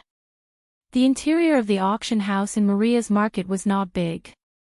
It was like a small, dimly lit theater. Around the stage, in the center, rows of chairs were arranged in a trapezoidal shape, but these were the seats for the ordinary guests. Around the four walls of the theater, private rooms decorated with silk and satin were distributed next to each other. There was a total of 3 floors. There was a brass telescope mounted on a mahogany shelf in the private room so that the nobles could carefully look at the goods in the center of the table. The cripple had the means to book a box for Brando, but the young man refused. His purpose in coming was not to attract attention, and participation was secondary. He just wanted to see if there were any unexpected gains. A group of people took their number at the entrance and then sat down. Although Brando looked relaxed, in fact, he always had a crossbow tied under his knight's attire. The cursed crossbow made by Tamar was loaded in the box, ready for emergencies. Won's crossbow was a sophisticated weapon, and its sight was like a standing box. It was difficult for a novice to use it flexibly. However, Brando's mercenary class gave him the skill, familiar with weapons, and the knowledge generated in his mind allowed him to use the delicate weapon like a seasoned mercenary. He even made a simple aiming device on the ring to calibrate the weapon during actual shooting. Not long after Brando sat down, and the auction had not yet started. The cripple, who was wearing a long cloak and in disguise, came to sit next to them. The cripple looked carefully and then replied, "My lord, the poison daggers and the potions have been sold. The daggers were wanted by the Brotherhood. Don't worry, they are very generous. 1 dagger for 2,500 tor, and they did not ask the seller." In the underground trade, not every transaction was made in the auction house. In fact, most transactions were done in private. The seller and the buyer made the transaction through middlemen like the cripple. Sometimes there were even several middlemen, which was safe and secretive. The buyer only needed to pay a small sum of money for the middleman as a reward and as a hush money. In Braggs's gray domain, no one had a bigger mouth than these people, and no one had a tighter mouth than these people. Everything was relative. "Where's the potion?" Brando pretended to ask the staff on the platform below to arrange the potion, but he was actually asking about something unrelated. He was well aware of the rules of the underground trade fair. Items like poison daggers and mana potions that were branded with pseudo-magic would generally not be put on the table. The potions are a little more troublesome. The person in charge of the Tower of Stars and Moon has been asking about the creator of these potions. They seem to be saying that the method of making mana potions has not been circulated outside for a long time. They said something like this: "The Wizard Guild welcomes professional alchemists to join us." As the cripple spoke, he used his small eyes to observe Brando's expression. He wanted to see how Brando would react. If the young man found this information useful, he might even praise him. Whenever his position in the group became more stable, he would feel more at ease. If Brando felt that the problem was troublesome, the cripple would feel a sense of satisfaction from taking revenge. Even though he was in the same boat as Amandina, other than fear and apprehension, there was also a trace of unwillingness in his heart. However, the cripple might have the same thoughts as Amandina. He looked at Brando, hoping that he would get rich with him, but also wanting to see him suffer. However, Brando only shook his head and replied without leaving a trace, "My friend is not interested in this. You should just tell me the situation of the trade, cripple. Seems like I'm not wrong. Mana potions are much rarer in this world compared to the Amber Sword. Each potion costs 1,000 tor, so the total is 30,000 tor." The cripple did not show the disappointment in his heart on his face. Brando nodded. The dagger's price was 25% higher than he expected, and the mana potion's price was also far beyond his expectations. Moon Primrose, Black Mage, and Fluorescent Moss were all very common magic materials, but according to this price, a single mana potion's profit was more than 200%. This was a huge profit. He immediately categorized this item in his heart as a long-term cash cow. Brando could not help but look back at the Roman. If the mana potion was used as a brand, it would not be impossible for the little Roman to establish a merchant guild. The Roman of course noticed Brando's gaze, and could not help but raise her eyebrows. She clasped her hands in front of her chest and praised without reservation, "Half of 100,000, Brando, it's just as you said. I knew that Brando would be able to do it. The best part is yet to come, Roman lady." The Shire sat down behind Brando and replied with a smile. "No, the Shire, you must have misunderstood. Our merchant lady is just reminding me that this 100,000 tor is her capital." Brando looked down at the table below and said without a change in expression. The merchant lady did not feel embarrassed at all, as if her thoughts were exposed. Instead, she was like a little fox that had taken advantage of the situation as she covered her mouth and giggled proudly. Amandina, who was behind the Shire, could not help but raise her eyebrows slightly when she saw this scene. She was born in a noble family, and it was not like she had not handled tens of thousands of tor in cash before. However, it was impossible for someone like Brando and the Roman to talk and laugh as if it was nothing. After all, even though her family could be considered to be well off, that was all there was to it. Thus, when she saw this scene, it proved that this young knight's family was definitely not simple, even though he came out to roam the world alone.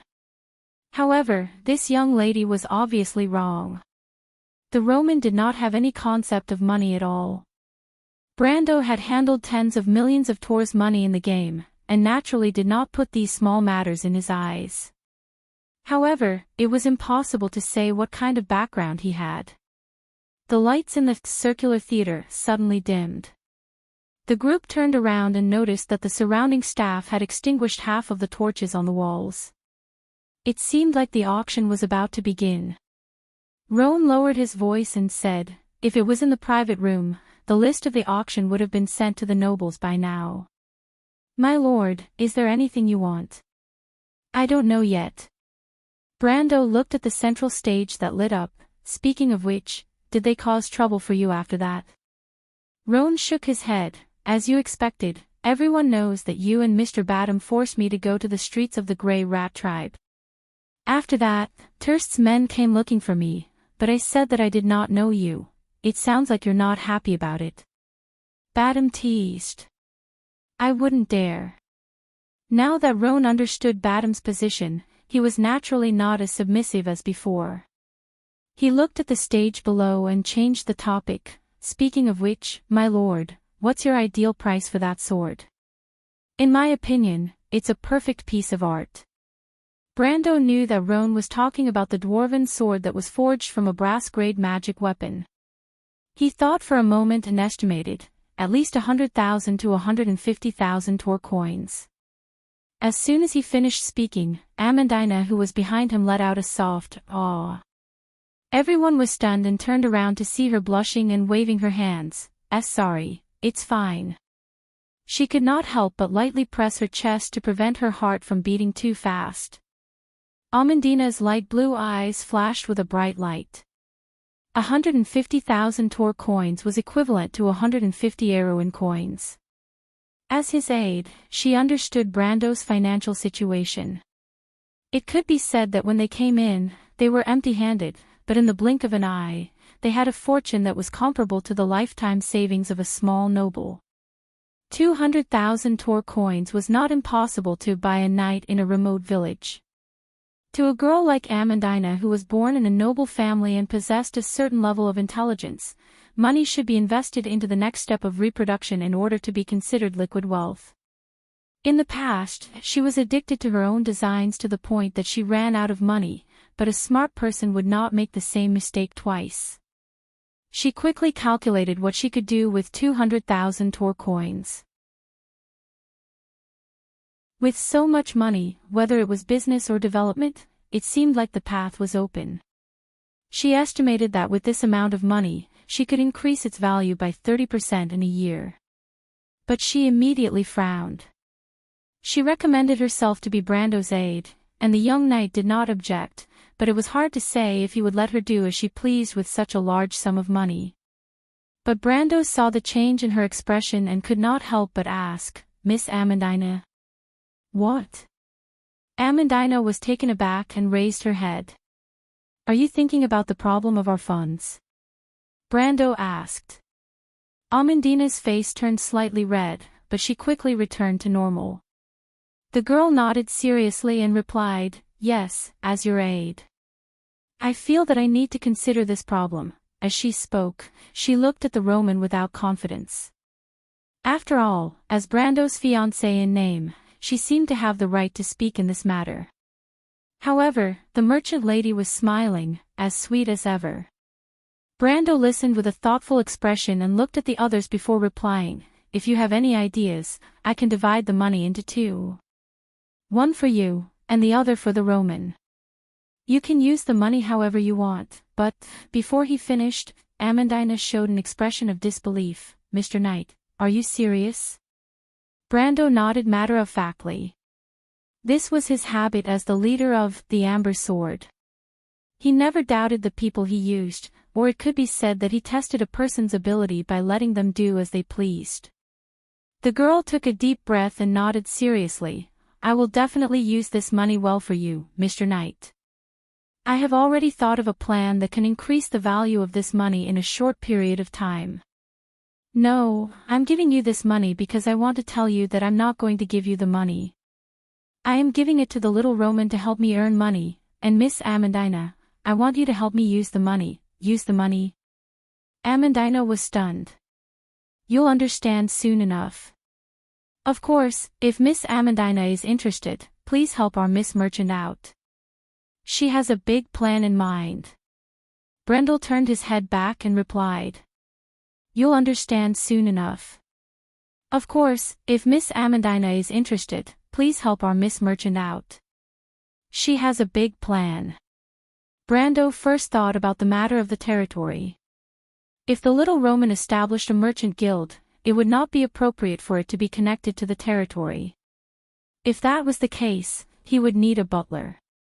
Since Amandina volunteered, he was happy to sit back and enjoy the fruits of her labor. Big plan. Amandina was stunned. She really could not think of what the merchant miss who seemed to be full of energy all day long would have. To be honest, she wanted to dissuade Brando from handing over the important task of earning money to her, but it was not appropriate for her to say anything at the moment. But she immediately put that thought away because she suddenly remembered something. Amandina's eyes lit up slightly. She immediately connected all the things that the merchant girl had told her about Bragg's festivals over the past few days. She almost immediately sorted out the general outline of the whole matter from the details. She thought carefully and turned her head to the side to whisper to the Shire, "Mr. the Shire, before you entered the city, where was the army of Madara?" "They have been in Dragos for almost half a month." The Shire replied casually. He was stunned for a moment and immediately asked, "You have thought of it, Miss Amandina?" The sorcerer's apprentice couldn't help but be a little surprised. Amandina was able to deduce the cause and effect of the whole matter from just one sentence. It seemed that the Lord's advisor was not an ordinary person. If Miss Roman's plan works, then the profit will be at least 80%. Amandina could not help but look at the smiling merchant girl who was talking to Brando in front of her. It was as if she saw another side of her for the first time. Miss Roman calculated it to be twice as much. The Shire replied. That's because she didn't calculate the channel. Amandina secretly gritted her teeth, feeling a little bit of a blow to her confidence. She thought for a moment and said seriously, but if we work hard, because of Mr. Cripple, it is not impossible to reach 100% profit.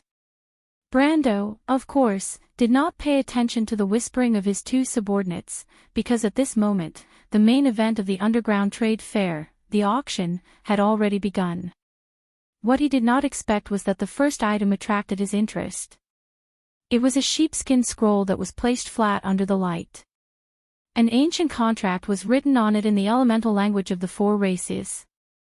The four corners of the scroll were slightly curled upwards because the four elements of wind, earth, fire, and water forced the edges of the scroll to bend towards the center.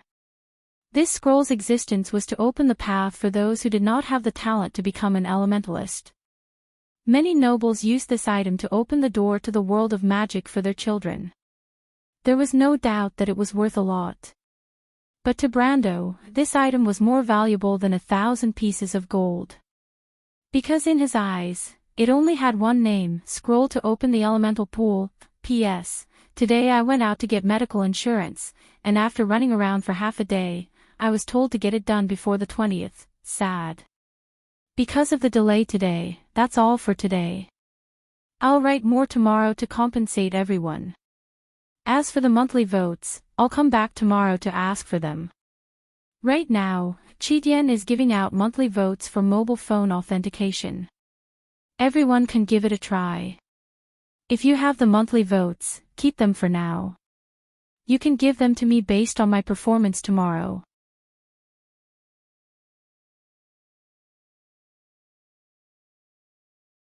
Chapter 115.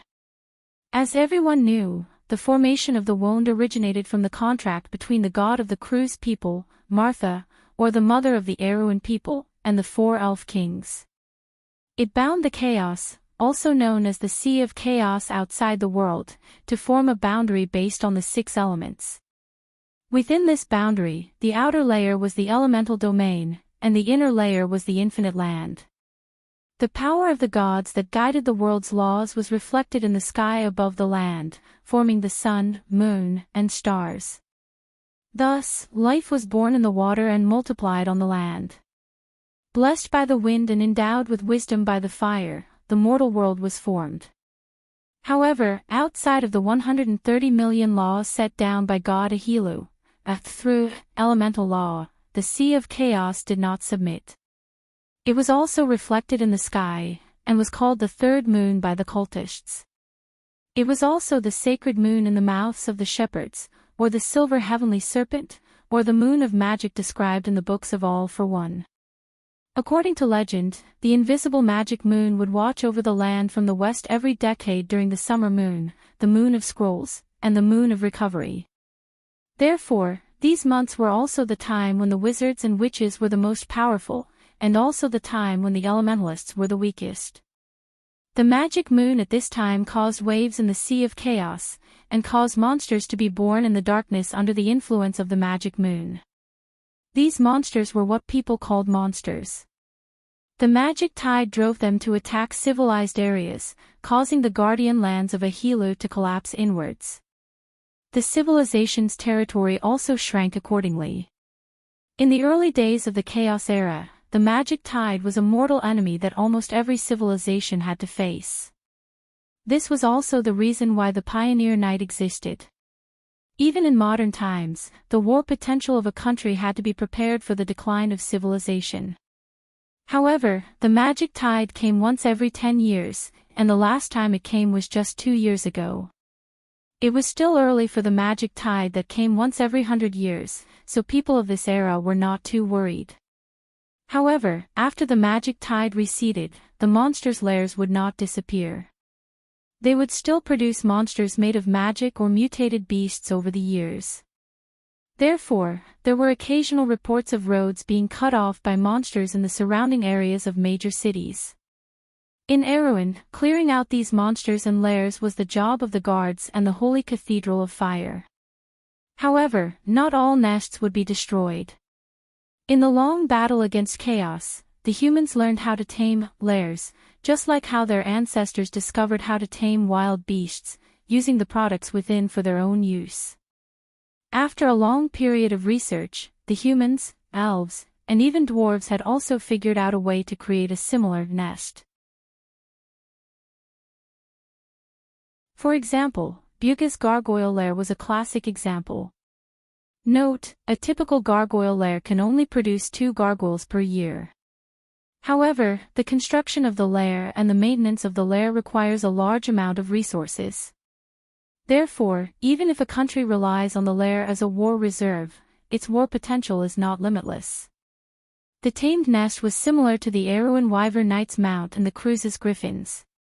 As well as the earth dragon, war serpentine lizard, or black wolf that people often saw. However, there was another type of nest, the Guardian's Nest. It was a nest created by Marsh's, a Helu's, order faction power. It could also be created under the influence of light, darkness, fire, wind, water, or rock faction power. For example, the Abyss of Wind in St. Tassol, the Gate of Heaven in the Church's Night Nation, and the Shadow Canyon in Madara. Of course, these lairs were also divided into different grades. For example, most of the silver-winged cavalry and the guards had hound lairs.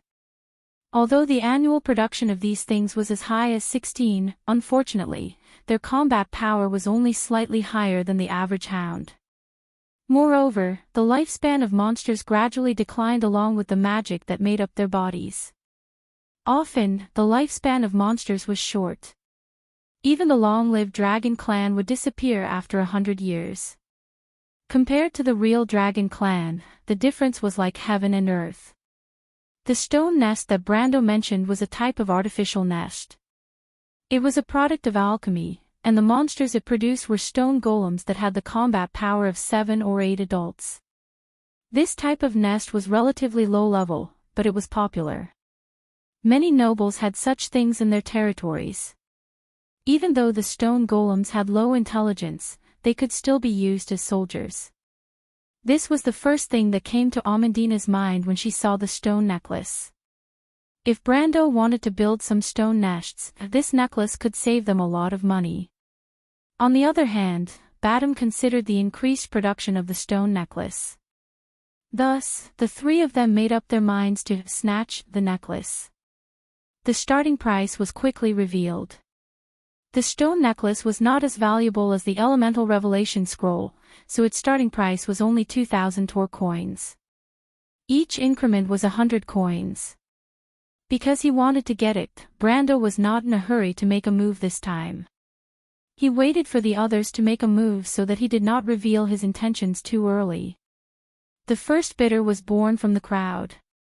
The one holding the sign was also a young knight.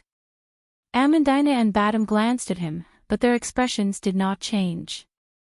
After a few rounds of bidding, the price rose to 3,000 coins, and the number of bidders decreased. Brando understood that most of the people who participated in the bidding had a participating mentality. In fact, most of them were not really interested in the necklace. But from this moment onwards, the competition became calm on the surface, but it was intense on the inside. The right to bid was quickly taken over by the nobles on the 3rd floor. Roan told them about a few of them. Most of them were nobles outside of Brags who had their own territories.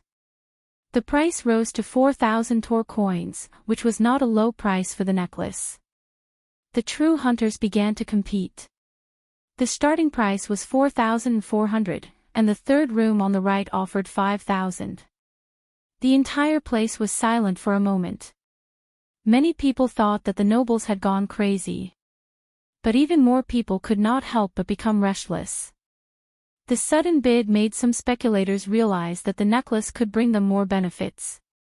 Ripples appeared in the crowd again, and this made Brando feel that something was wrong. He knew that he had to use facts to dispel these speculators' thoughts, so he let Roan make a move. 6,000 Tor coins.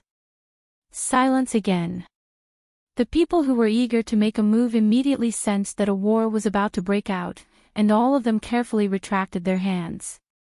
7,000. This time, the bidder was a captain of the White Mane Army, and it was taken back by a noble with a price of 7,500. Brando did not hesitate to raise the price to 8,000. Badham swallowed his saliva. 8,100, the third room on the right bid. Brando asked Roan to raise the price to 8,500, and he looked at the stage with no intention of giving up. Amandina could not help but grip the armrest of her chair tightly, and her knuckles turned white. The auction hall was completely silent, and even the nobles were silent. No one was an idiot here, and for a necklace from the Stone Legion, they would consider whether it was worth it. But Brando's considerations were different. He needed an army and a territory more urgently than anyone else. Amandina's funds were for the territory, and this was the agreement between him, Badham, and the noble's daughter. The auctioneer hammered the gavel once.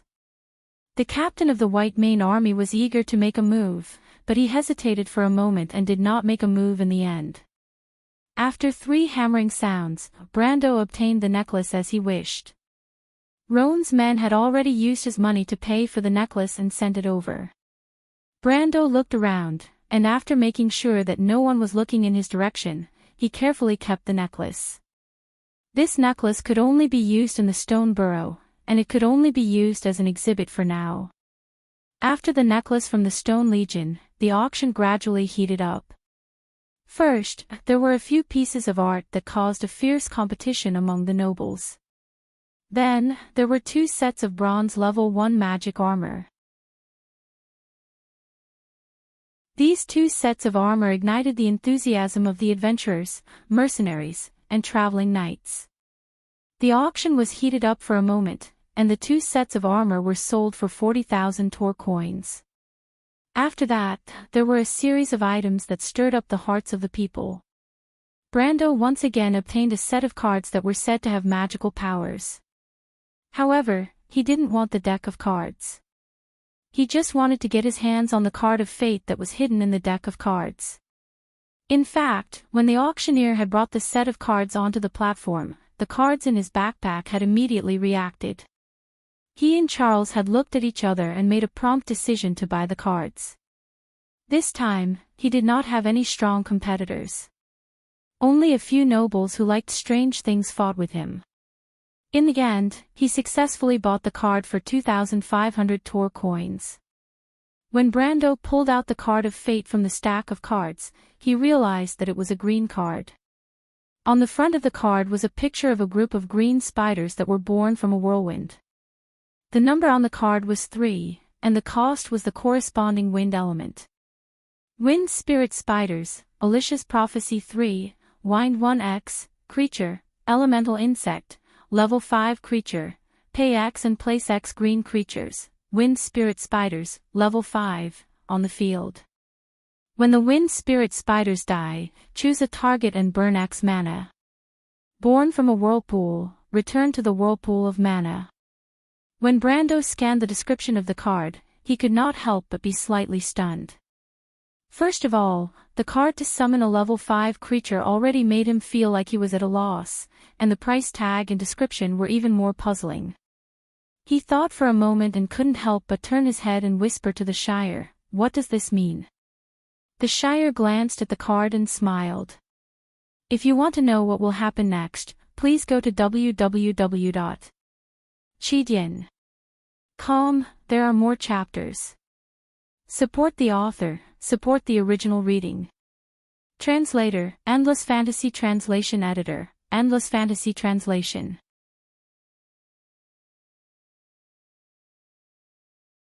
Chapter 116. The scroll that the auctioneer called the Scroll of Enlightenment caused a ripple in the crowd when it appeared. Low gasps of surprise spread out like ripples and quickly reached the ears of Brando and the others, letting them know that the auctioneer had successfully attracted the attention of most people from the start. But even though the people were whispering, most of them did not make a move. The nobles who were willing to compete for the scroll had a certain amount of wealth, and they sat in the boxes calmly, waiting for the first bidder. The Scroll of Enlightenment is mostly the work of the fairies of the Crystal Tundra. There is a quota of them every year, and it was originally used to replenish the number of low-level elementalists in the tribe. But there are many of these scrolls that are sold privately every year. Roan explained. Then why don't they make more of them? Roman asked. Making the Scroll of Enlightenment consumes the mana of the elemental pool. It is not a trivial matter for high-level elementalists. The Shire replied. Moreover, even though normal people can use the Scroll of Enlightenment to forcefully form an elemental contract, there is a limit to what they can achieve in their lifetime. You won't be much stronger than the average person. It's not always better to have more of these scrolls, he continued. Badam, Amandina, and Roman listened attentively. They did not expect a small scroll to have such a history. The Shire and Brando had already heard of it, but Brando still replied. I just didn't expect to see it in Bragg's. Roan's sense of smell was as sharp as a rat's. He heard Brando's words that the young man's knowledge was not limited to a small place like Bragg's, even though it was the largest city that Roman and Amandina had ever seen. He thought for a moment and asked, My lord, are you interested in this scroll? A little. Then how about I have my men bid for it? Roan asked. Brando thought for a moment and nodded. The price of the Scroll of Enlightenment was 5,000 tor, and every increase in price was 5% of the starting price. Under Roan's signal, his men quickly raised a sign on the other side. 5,000. However, with someone taking the lead, the price quickly went up. New bids came from the second and third level, and before the auctioneer could even raise his hammer, the price had already reached 8,000 tor. The bids circled around the small theater before returning to Brando. The cripple turned around and looked at him questioningly. He thought for a moment, nodded, and gestured a number. The person on the other side raised a sign. 8,500. Amandina's expression changed slightly. The little Roman was indifferent. Badam looked like he was waiting for a good show. However, a new voice came from the second floor, and the auctioneer's assistant announced the new bid, 9,000 tor. The nobles in the box were getting impatient. The second round of bidding had lost the obvious feeling of probing, and it was as if blood had been spilled. The bids were getting colder and colder, and the numbers were getting higher and higher. Starting from 9,000 tor coins, the bids were increasing by 10%, 10,000, 11,000, 12,000. The auctioneer and his assistant were calm, but there was no need for any introduction. The bidding had entered a white-hot stage. However, the price was not high enough for these nobles. Finally, a faint voice came from the fourth box from the left. 15,000. It was like the last beat of a drum in a storm. After the last shower, the sound of wind and rain stopped. The dark mass of people sitting below felt suffocated like the audience in a theater, thinking that this was the final nail in the coffin. Roan smacked his lips and turned around. Brando frowned. This was a question of whether it was worth exchanging 16,000 tor for 2,000 experience. He hesitated for a moment, then patted the back of his hand. The cripple raised his placard again. 16,000 tor. The crowd paused for a moment, and they knew that this was the most important moment. The auctioneer's assistant saw the sign in the audience and could not help but mutter, "Is Roan crazy? We didn't ask him to do that, and the nobles will not be happy." The auctioneer looked at his assistant and said, "There's someone behind him." When Brando made the gesture, Amandina and Badam turned around to look at him. They did not understand why the young knight was so interested in the scroll. Did he want to become an elementalist? But didn't the wizard apprentice say that even if he used the scroll of enlightenment to become a low-level elementalist, his achievements would be limited? This scroll was prepared for those with talent, and it could save them the time they wasted on accumulating their elements. However, Brando did not explain. The Shire did not need to explain either. He understood why the young man was so interested in the scroll. Cripple's bid caused the voices in the private rooms above to pause for a moment. The nobles seemed to be wondering who this sudden competitor was. But in just a moment, a new bid was placed on the heads of the people below. 18,000 tor. It was still the fourth box from the left. Roan whispered into Brando's ear, Baron Donner. His family has several manors near Braggs, and he also has some property in Braggs. He's also a member of the local council in Braggs. His father and grandfather were both members of the council. Brando nodded. These nobles could be seen everywhere in Erewhon, but a small baron would not go so far as to fight over a scroll. The other party might be the representative of some important person. While he was still in shock, the bid had already risen to 20,000 tor. A knight in the third box and the baron were clearly going all out. As the two of them bickered, the bid rose all the way to 26,000 tor. However, the nobles in the first box finally took over, and the price was like a knife that was swung over the heads of the people below. In the blink of an eye, the price had reached an astronomical figure of 40,000 tor. Brando participated in the bidding again when the price reached 20,000 tor, but he was immediately refreshed by the representative of the nobles. In the end, the scroll was sold for 42,000 tor, which made the young man feel a little regretful. After all, it was 2,000 tor experience. If he could buy it with 20,000 or 30,000 tor, it would be good. However, 40,000 tor was a little too much, and it might even affect his plans. Brando gritted his teeth and could only give up on this deal.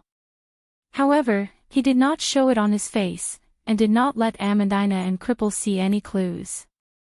They just thought that this young man came from a wealthy family and did not care about this little bit of money.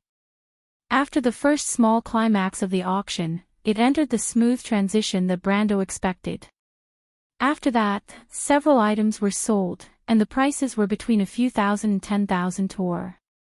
The transactions were ordinary, and the people present were a little bored. However, Cripple found something to do. He introduced the origins of these items to Brando and the others. He might not be able to tell which workshop the magic ring that emitted light like a candle came from, but he could at least tell where it came from, and which noble family secretly leaked it out. Amandina, Little Roman, and Badam listened with great interest. Only Brando and the Shire discussed the origins of these items. They mentioned Tamar once, and they could not help but feel that it was a pity that this master alchemist could not participate in the auction because he was too focused on his work. Otherwise, there would be some items that he liked in the previous auctions. The second climax of the auction came quickly. This time, it was a necklace. To be precise, it was a few stones that were strung together with a rough rope. Those who did not know the value of this item might miss it, but Brando almost cried out when he saw this necklace. The necklace of the stone army. This item was used together with the stone burrow that was made with level 17 alchemy. It could reduce the consumption of the stone puppets by 50% and increase the production of the puppets. He explained the use of this necklace to the others. Roman and the Shire were not affected, but Badam and Amandina's eyes lit up. One of them was a mercenary who had been in the battlefield for many years, and the other was a noble's daughter who had received a noble's education. Of course, they understood the usefulness of this necklace. In Wonde, the war relied on three resources. The first was the people, the second was the amber stones, the third was all the other strategic resources, and the fourth was the burrow. There was no need to explain the people. In the vast land of Wonde, the power of magic gave birth to a population that far exceeded the limits of this era. They were the basis of the potential for war between countries, and between territories. Amber ores were separated from the Somir ores. They were minerals that were associated with silver, gold, and copper. The transparent amber crystals had the ability to store mana, and Amandina's mana conduit device was designed to convert the power of these ores into mana. It was the foundation of the magical system of all the intelligent creatures on the land, and also the blood of this industrial system. The other resources, such as food, metal, wood, and stone, were the most common strategic resources even in Brando's original world. They were stored for war. But the last one, the burrow, was a complex concept that was different from the war that we were familiar with. But as a player, Brando was familiar with this concept. In fact, when it came to burrows, one had to start from the origin of wound. How did chaos exist? How did order come to be? How did magic work on the land? Where were monsters born? How did their burrows become used by humans? If you want to know what will happen next, please go to www.chidian.com. There are more chapters. Support the author, support the original reading. Translator, Endless Fantasy Translation Editor, Endless Fantasy Translation.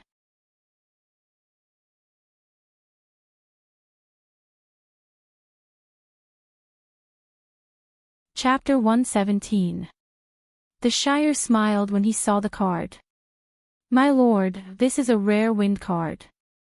Among the 6 cards of fate, the wind card is the rarest. The wind card spells are flexible and flexible, good at defense and counterattack. It is difficult to master, but it is powerful. Why don't you just tell me how to use it? Brando rolled his eyes. The Shire chuckled. The meaning of this card is that when my lord displays this card, in addition to paying 1 wind EP from your elemental pool, you also need to pay additional mana from your mana pool.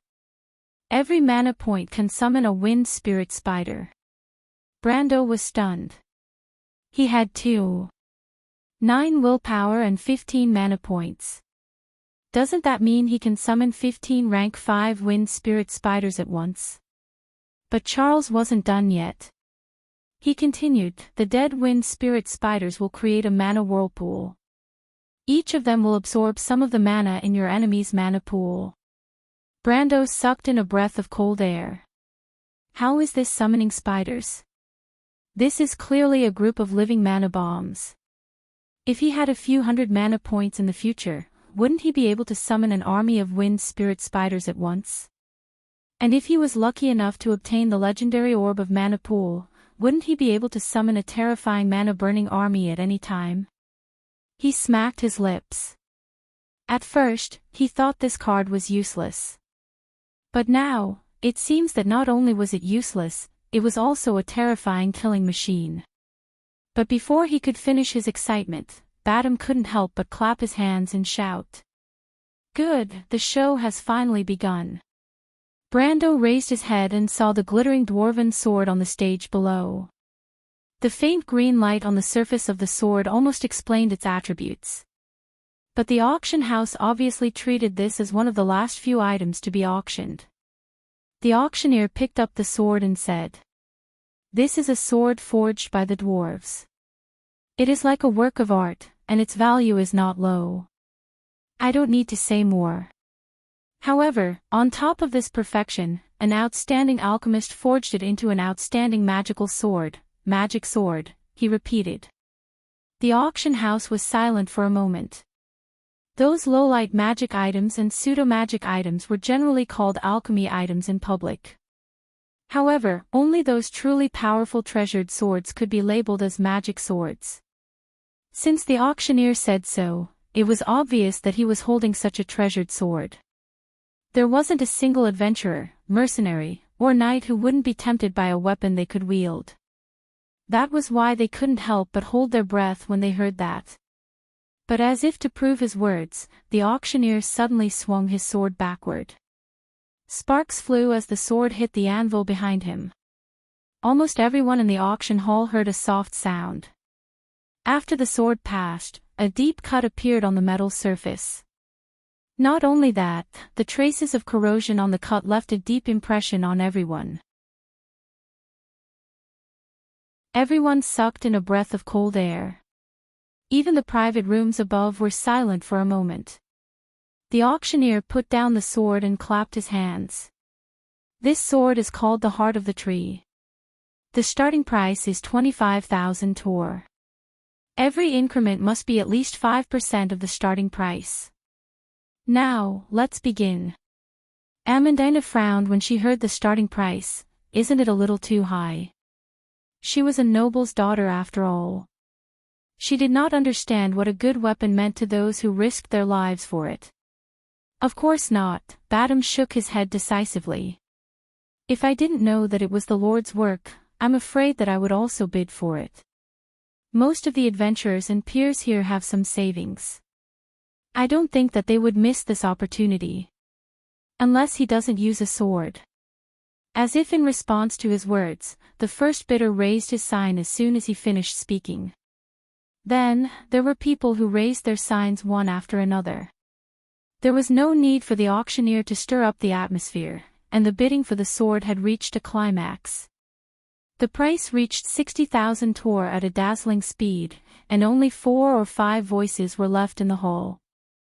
Cripple only recognized one of them, and he told Brando that he was the deputy commander of the Silver-Winged Cavalry. Brando thought that it would be best if the commander of the Silver-Winged Cavalry participated as well. He would kill the lackey of the Unifying Guild sooner or later anyway, so he could return the sword to him. When he thought of that, the price had reached 70,000 tor. At this time, another 2 people backed out. Only the deputy commander of the Silver-Winged Cavalry and 2 other nobles were left. The deputy commander of the Silver-Winged Cavalry raised the price to 75,000 tor and forced his opponent to back out. However, his opponent did not seem to want to give up. After a short moment of silence, the auctioneer's assistant read out the price of that person again. 90,000 tor. It was as if a layer of ice had formed on the spectator seats. Everyone could not help but turn around to look at the person in the private room. Even Cripple could not help but guess if it was Count Nakin's representative. If it's that old man Nakin, then this will become a battle between the White Mane Army and the nobles. My lord, this is good news. The cripple blinked his eyes and said with a smile. But at this time, another voice came from the crowd. 100,000 tor. Brando and the rest could not help but turn around. Badam's face changed when he saw that person, and before Cripple could say anything, he said, Lord Knight, that's Viscount Hurst's man. Why is he down there? Brando asked. God knows. The red-bearded mercenary shook his head. However, Brando did not mind if this weapon fell into the hands of his potential enemy. To Badam and the rest, this was a rare sword, but to him, it was just a so-so. In the free port of Ampere Seal, such transactions happened almost every day. It was just that Braggs was too secluded. The deputy commander of the Silver-Winged Cavalry thought for a while and raised the price one last time. In the end, he was defeated by Turst with a price of 110,000 tor. The nobles in the first level accepted the challenge once again, and the price rose to 130,000 tor. He doesn't seem to be Count Nakin's representative. Amandina said. Brando nodded, and his heart relaxed a little. The price he had in mind was 100,000 to 150,000 tor. So far, it could be said that he was quite satisfied with the result. Even if he paid the processing fee, he would still get close to 160,000 tor. At least, it was more than enough to carry out the next step of his plan. But the heavens seemed to want to give him a surprise today. Just as Turst was about to withdraw, a new hunter entered the fray. The new hunter bid 155,000 tor, and even the auctioneer could not help but put down his hammer and look at the third level of the noble's box in shock. He could not help but wonder who was in there. Brando turned around to ask Cripple, but he could not come up with an answer even after thinking for a long time. The nobles in the first level finally hesitated. After thinking for a long time, they bid 160,000 tor. But the mysterious person in the third level immediately counterattacked, and the price was raised to 170,000 tor. 170,000 tor. Brando, Amandine, Badam, the Shire, and Cripple looked at each other. Even if it was a magic sword, it should not be worth this price. No one responded for a long time. Not only the participants, but even the audience below was deathly silent.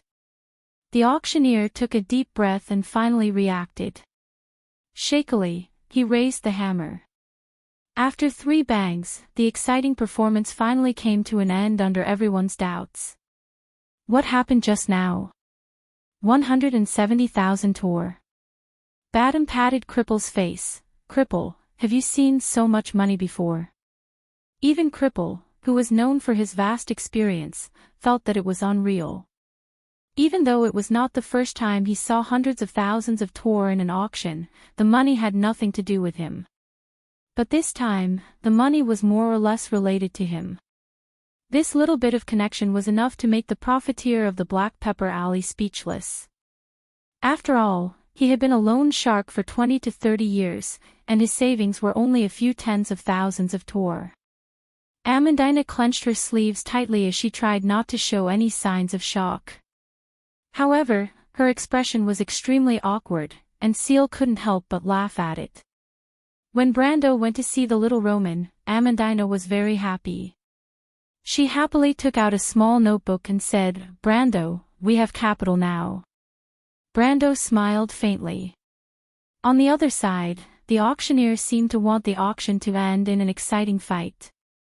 Brando's heart of the tree was taken away, and the new item on the stage made everyone hold their breaths. Fire seed. Heavens, it's a fire seed. Someone is auctioning a fire seed. Exclamations rang out in the small auction hall. Brando turned around and said to the Shire, "This is the highlight of this auction." "It's a pity, or else our heart of the tree could have been the highlight." The Shire nodded.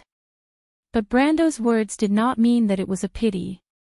He continued, "Every single one of Erewhon's fire seeds were produced by the Holy Cathedral of Fire.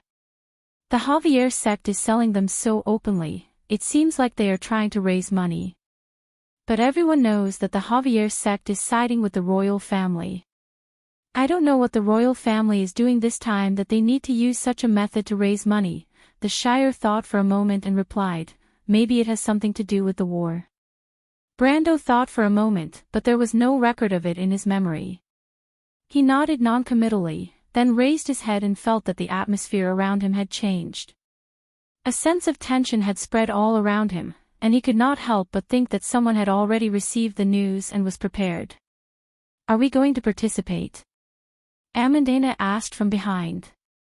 Brando thought for a moment and decided not to participate in this game of big fish eating small fish.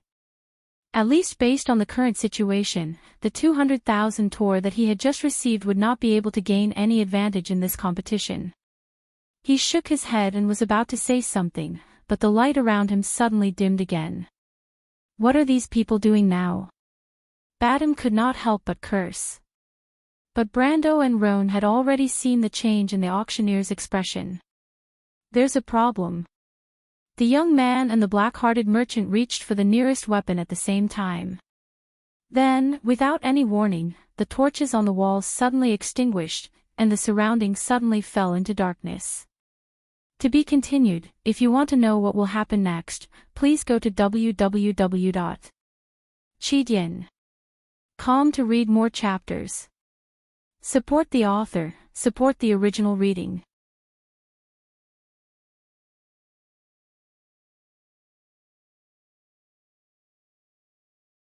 Chapter 118.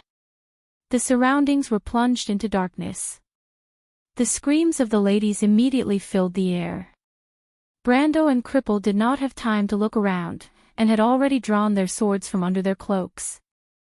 Badham and the Shire's reaction was just a bit slower. The red-bearded mercenary unsheathed his palm-sized greatsword from his back and pressed down on Cripple's shoulder. He was afraid that Cripple would play any tricks, and then he and the young apprentice surrounded the ladies to protect them. Cripple snorted lightly, but he did not seem to mind. After the ladies lost their heads out of fear, the men's angry and questioning voices sounded from all around them. On the contrary, the hall on the first floor was quieter because most of the people sitting there were experienced adventurers and mercenaries. Most of them had experienced many battles, and were able to calm down and prevent the chaos from spreading. "Brando, did something happen?" Romaine's voice asked curiously in the darkness, but there was no trace of fear in her voice. Amandina sat behind her and gripped her skirt nervously. Her fingertips were white as she gripped it tightly. But she squinted her bright eyes and did not show her fear. "Shoo," Brando said. He had already seen a few impatient youths and nobles lighting up matches or glowing gems on their staffs. But some of the lights were extinguished. Beginner-level light magic was not uncommon in the lives of ordinary people in Vaunt, and even in some large cities, the street lamps on both sides of the street were made of crystals enchanted with light magic. Cripple had a ring that glowed, but he was not in a hurry to polish it. Raising a light source in the darkness would only make him an eye-catching target. But sometimes things did not go as planned. Just when Brando and Cripple were looking around to make sure there was no danger, the sword in Cripple's hand flashed. He was slightly startled, and then looked at the sword in his hand that emitted a faint light. At first, the light was like a layer of fluorescence on the blade of the sword, but in the next moment, the light from the raised sword illuminated the surroundings in a snow-white light. With this bright light, Brando and the Cripple didn't have time to be surprised. They saw 4 uninvited guests in cloaks quickly passing through the narrow aisle between the rows of seats and rushing towards them. Their hands were under their cloaks, and it was obvious that they were holding on to their weapons. He was an enemy, not a friend. "Brando!" Badham shouted from behind. Brando did not say a word. He decisively raised his left hand and shot out a series of crossbow bolts from his sleeve, nailing the cloaked stranger in the lead. The steel bolt had a huge impact at such a close distance, and the cloaked figure fell to the ground with a groan.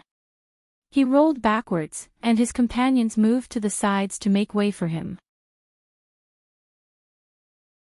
Then they raised their heads and looked at Brendel's direction. Brando happened to see a pair of burning orange-red flames hidden deep under their hoods. "It's the undead." He was startled. How could these things appear in this place and at this time? But the situation did not allow him to think too much. The hands of the 3 caped freaks, which had been hidden under their cloaks, reached out. It was a withered, armored hand, and it clenched a strange one-handed scythe. Brando actually didn't know whether the strange weapon should be called a scythe because it looked more like a bright, semicircular starfish, but the barbs and sharp blade on it made him guess that it was obviously not as simple as an ornament. Curses only had a weak effect on the undead, so the young man gave up the idea of wasting the crossbow bolts in an instant. He pulled the young Roman behind him and at the same time retreated between Badham and the Cripple.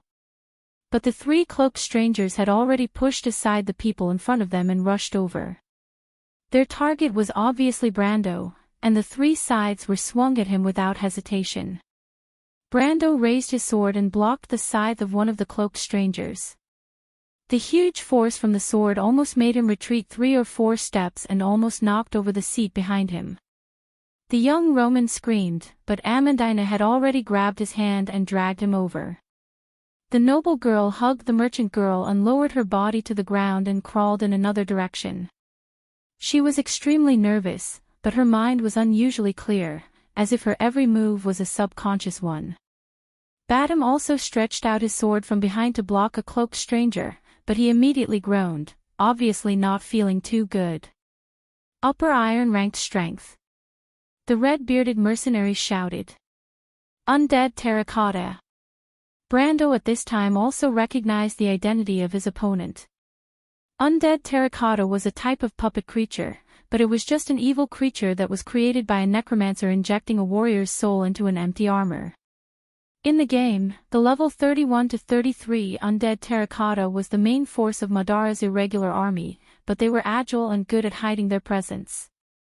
They were Madara's assassins. Brando felt that the undead terracotta he was facing was at least a captain, and its strength was close to a silver ranked. It was not considered an expert in Madara's irregular army, but compared to Insursta's undead army that Braggs was facing, it was an elite force. Their target was him. Brando was a little confused for a moment, but the undead terracotta in the hall had already begun to attack everywhere. The mercenaries and adventurers who were attacked panicked and screamed in panic for a moment. Brando felt that his strength was not as strong as the opponent, so he simply pulled back and threw a chair at the enemy. The undead terracotta captain swung its odd-shaped scythe, and the chair was instantly shattered into pieces. But the young man took the opportunity to stab the undead terracotta's heart, which was also the core of the undead terracotta's soulfire. The undead terracotta captain let out a hoarse roar and quickly grabbed Brando's elven sword.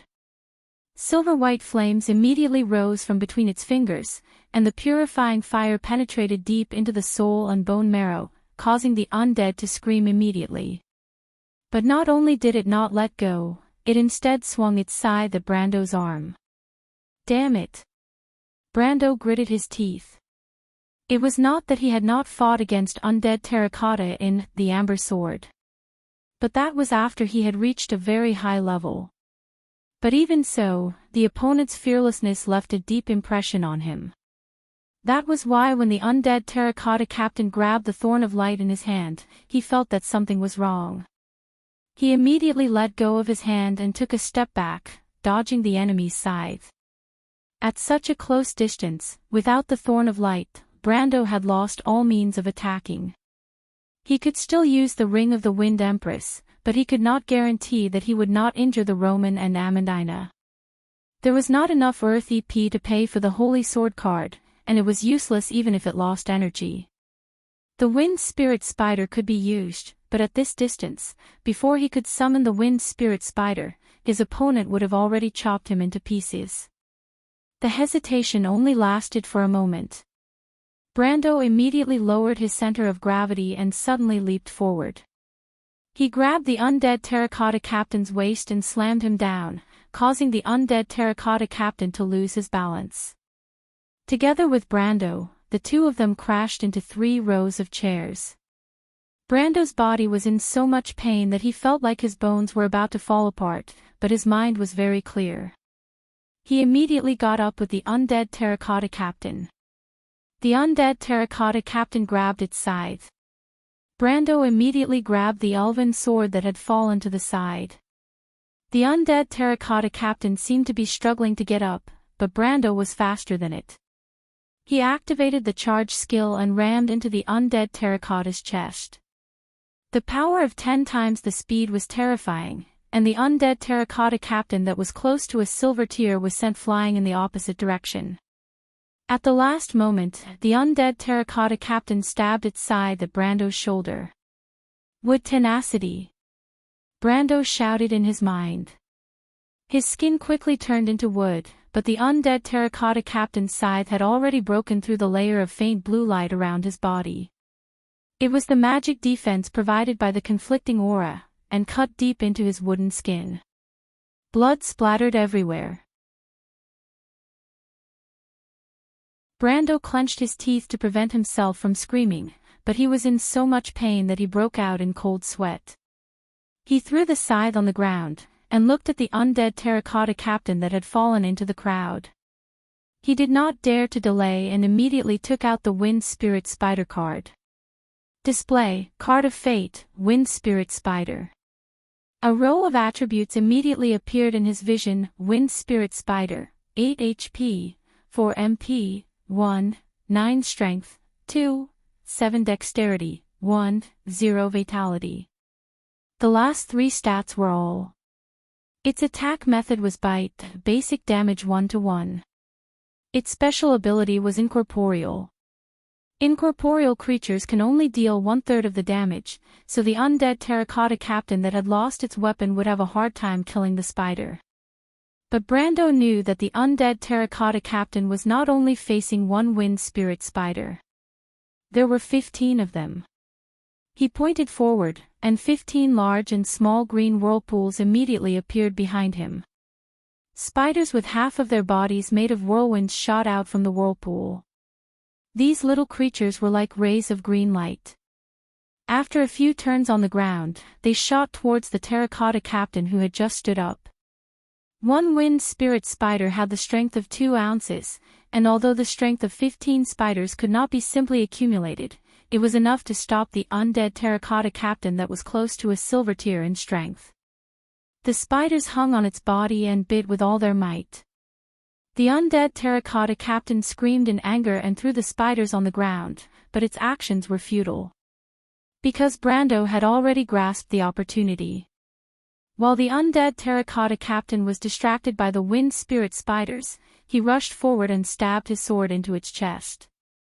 The terrifying undead terracotta captain wanted to resist at the last moment, but its movements were distorted by the spiders. In Brando's eyes, it was full of loopholes.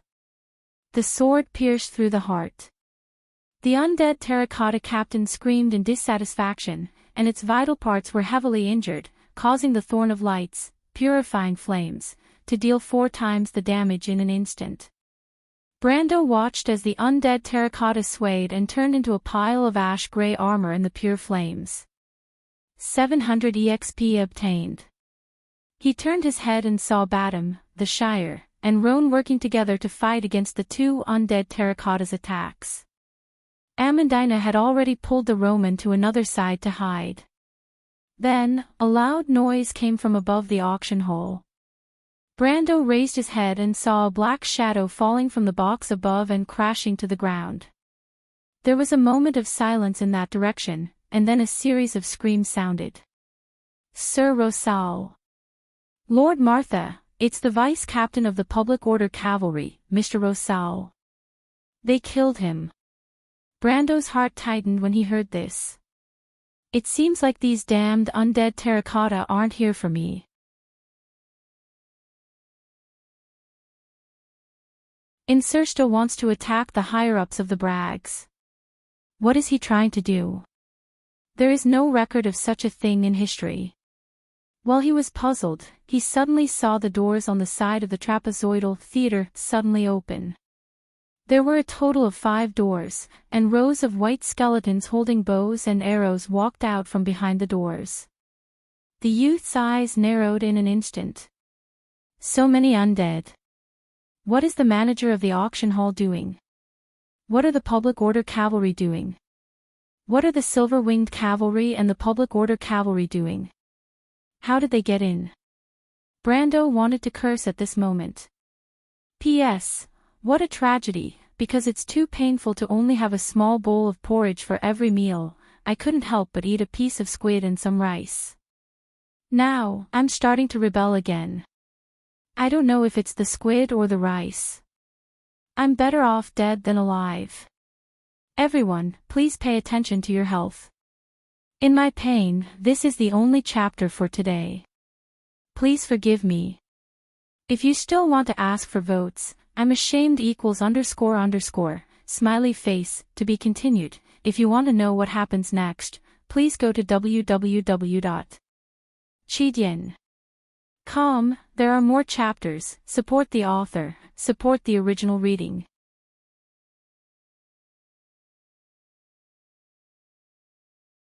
Chapter 119. The snow-white skeletons stopped in their tracks and raised their bows, the metal bows creaking and groaning. The mercenaries and adventurers below finally realized that something was wrong, but the undead terracotta in the hall held them back and prevented them from escaping. Brando's first thought was the Roman, but when he looked up, he could not find Amandina and Romaine's silhouette. He panicked and swung his sword. The silver blade left an afterimage in the dim environment, and the wind pressure split 3 chairs in half, hitting the undead terracotta that was fighting with the Badam. The undead terracotta leaned to the side, and the red-bearded mercenary seized the opportunity to slash the undead terracotta in half. With a crash, the undead terracotta fell apart, and several silver balls of light rose from its remains and shot into Brando's body. At the same time, the Shire helped Roan to push back another undead terracotta. They turned around and saw Brando shouting, "Do you see the Roman? We're here." Amandina held the Roman's hand and stood up on the other side. The merchant did not know what fear was, and waved her hand vigorously. "Get down!" Brando shouted at them, and then ordered the Shire, wall. The young wizard apprentice understood and immediately raised the ruby. Countless lines extended out from the ruby in all directions. The Shire used all his strength to cast a spell, and his mind and magic flowed like water. The wall of law extended to 50 meters, and covered Amandina and the Roman on the other side. Then, hundreds and thousands of lines shone slightly and disappeared in an instant, and a wall of air formed out of thin air. At this moment, the skeleton archers had finished their preparations. Their bowstrings vibrated in unison like a storm. The arrows shot down, leaving behind black lines, scattered downwards. The guests in the first row fell down in unison, while the ones behind also fell to the ground one after another with a muffled groan. But the Shire saved even more people. Every time the air wall was hit by an arrow, it flashed with a white light. The wall flashed dozens of times, and finally, the fluctuating light connected into one. However, the wall had finally awakened the shocked crowd. Among them, there were many apprentices and low-level elementalists. There were even one or two intermediate wizards.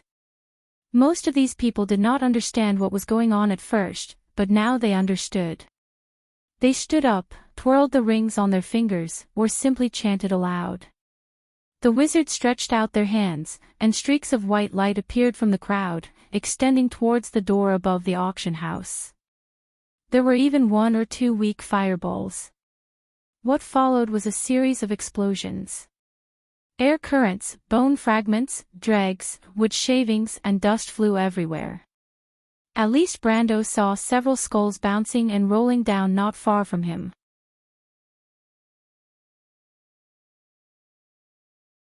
Then, smoke and dust filled the entire hall. Brando coughed twice, but his coughs were drowned out by the noise of the surrounding people. He casually pushed aside a mercenary who bumped into him and shouted to the top. "The Shire, Roman, come down. Come to me." Brando was worried that his voice was not heard by the people above, but soon he saw Badam rushing out of the smoke with the fainted cripple in his arms. Behind him was the Shire, followed by Amandina and the young Roman. Amandina's face was covered in dust, and she looked like a little fox with a smeared face. When she saw Brando looking at her, she could not help but embarrassedly stick out her tongue. "I thought the Shire's wall would not affect me. Brando, I'm sorry." Even though she spoke with a tone of lingering fear, the expression on her face clearly said, "That was exciting, I really want to do it again." Brando slapped her forehead in annoyance. He looked at Amandina and replied, "You can thank Miss Amandina later. Now is not the time. Come with me, we'll leave this place first." Amandina coughed and replied softly, "There's no need for that." She raised her chin slightly, and there was a faint trace of pride in her heart. She was born as a noble, and more or less inherited the pride of Erewhon's nobles. Amandina did not tell anyone, and Borg did not know what to do. The Nesson family's complicated crest had an eye-catching lily symbol. Even though it was only at the top of the crest, the symbol was exactly the same as the lily of the Covardo royal family. This meant that this noble family was once a branch of the royal family. Even though they had declined, the hidden nobility in their bloodline still existed. In fact, the inspiration for the mana conduction device came from a dusty blueprint in the family's basement. Otherwise, with her mediocre talent, she would not have thought of this path. But Amandina never thought of admitting defeat. The more her family fell, the more she wanted to revive the deeds of her ancestors. Unlike her noble father, she had always been a competitive girl since she was a child. But Badam's words interrupted her thoughts. The red-bearded mercenary asked carefully, "Where do we leave from, Sir Knight?" "I don't know how many of these monsters are out there, and I don't know how they sneaked in." The cripple even said that the underground auction was heavily guarded. "Damn it, we'll leave from the backstage." Brando looked around at the hazy surroundings and answered. He already had a plan in mind. It seemed that Madara's target was the high-ranking nobles from Bragg's side who were participating in the auction. Then, their main target should be the box above. But what made him shudder was that the 3 undead figurines were clearly coming for him. He did not know how he attracted Madara's attention. The young man thought about it again and again, and the only thing he could think of was whether the news of him leading the refugees had spread out through some channels. But he only killed a platoon leader. Did Insurgta have to seek revenge for the smallest grievance? To gather information about him and the others, and to plan this operation, it must not be an easy task. It would not be an exaggeration to say that they had mobilized a large force. Brando could only hope that he was only an extra target in this operation. But no matter what, he realized that his existence had gradually begun to affect the course of history. This made him feel a sense of urgency. Otherwise, his advantage would gradually disappear. The Shire also agreed with Brando's opinion, but he obviously wanted to take it a step further.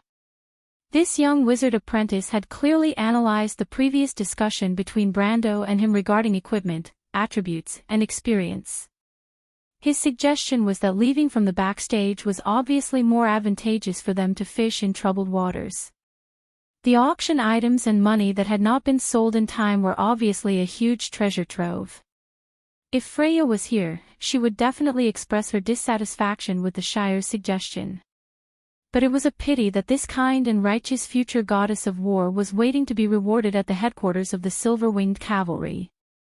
As for Amandina, who replaced her as Brando's assistant and advisor, although she was born in a noble family, the nature of nobles in this era was not much different from bandits. Moreover, this young lady had always been a pragmatist.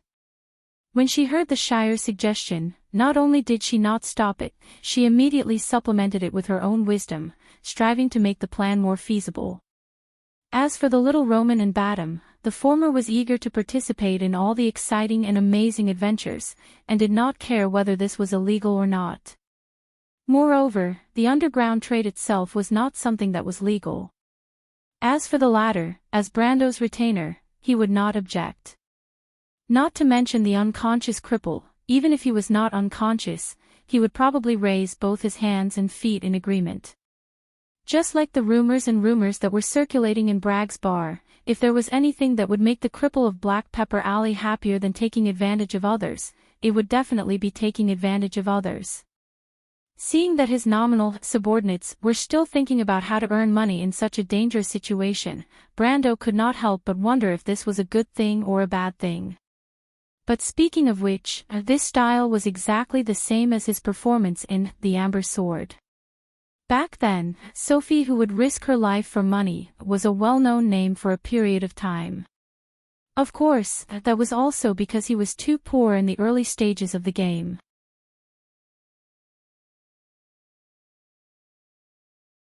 Later on, when Erwin disappeared and he joined the Church of Knights Nation, this reputation gradually left him. But the adventurous nature of his style was deeply rooted in his blood. Whether it was Sophie or Brando, they were all potential gamblers. And his style of doing things more or less influenced the Badam, the Roman, and the Shire. As for Amandina, he turned his head to look at this girl. Her personality was a little similar to his. The few of them had a plan and immediately approached the auction stage below. But they quickly realized that there were many people who had the same idea as them. But under the obstruction of the undead terracotta, there were not many people who could rely on 2 warriors who were close to the iron-ranked level and 15 wind spirit spiders to pave the way. Because of that, they were the first to break through the obstruction of Madara's assassins and arrived at the stage below. The first thing that Brando saw was the auctioneer and his assistant lying in a pool of blood.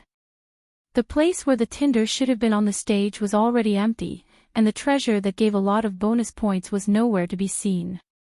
This made him frown. There were two possibilities.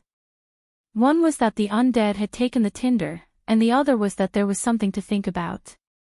He and the Shire looked at each other and saw the doubt in each other's eyes. The tinder was an invaluable treasure to most intelligent beings, but it was not the case for the undead. Madara used the Soulfire and the Psionic Tower to expand their territory, so the tinder was almost worthless to them. This information might not be known by normal people, but it could not be hidden from a veteran in the game and a wizard's apprentice. For example, Brendel and the Shire. There's a problem. Brando immediately put his sword in front of his chest and reminded the people behind him. The Shire also protected the back of the group at the same time.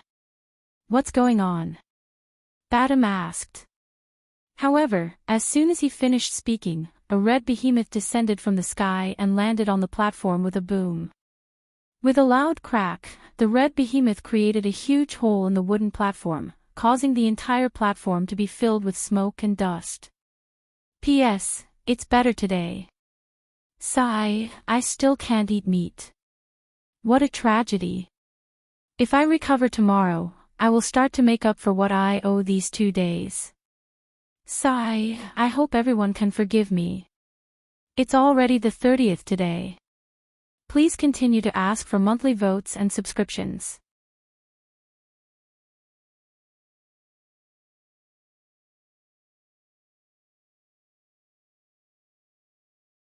Chapter 120. When the red giant fell, the wooden platform immediately cracked, and debris flew in all directions.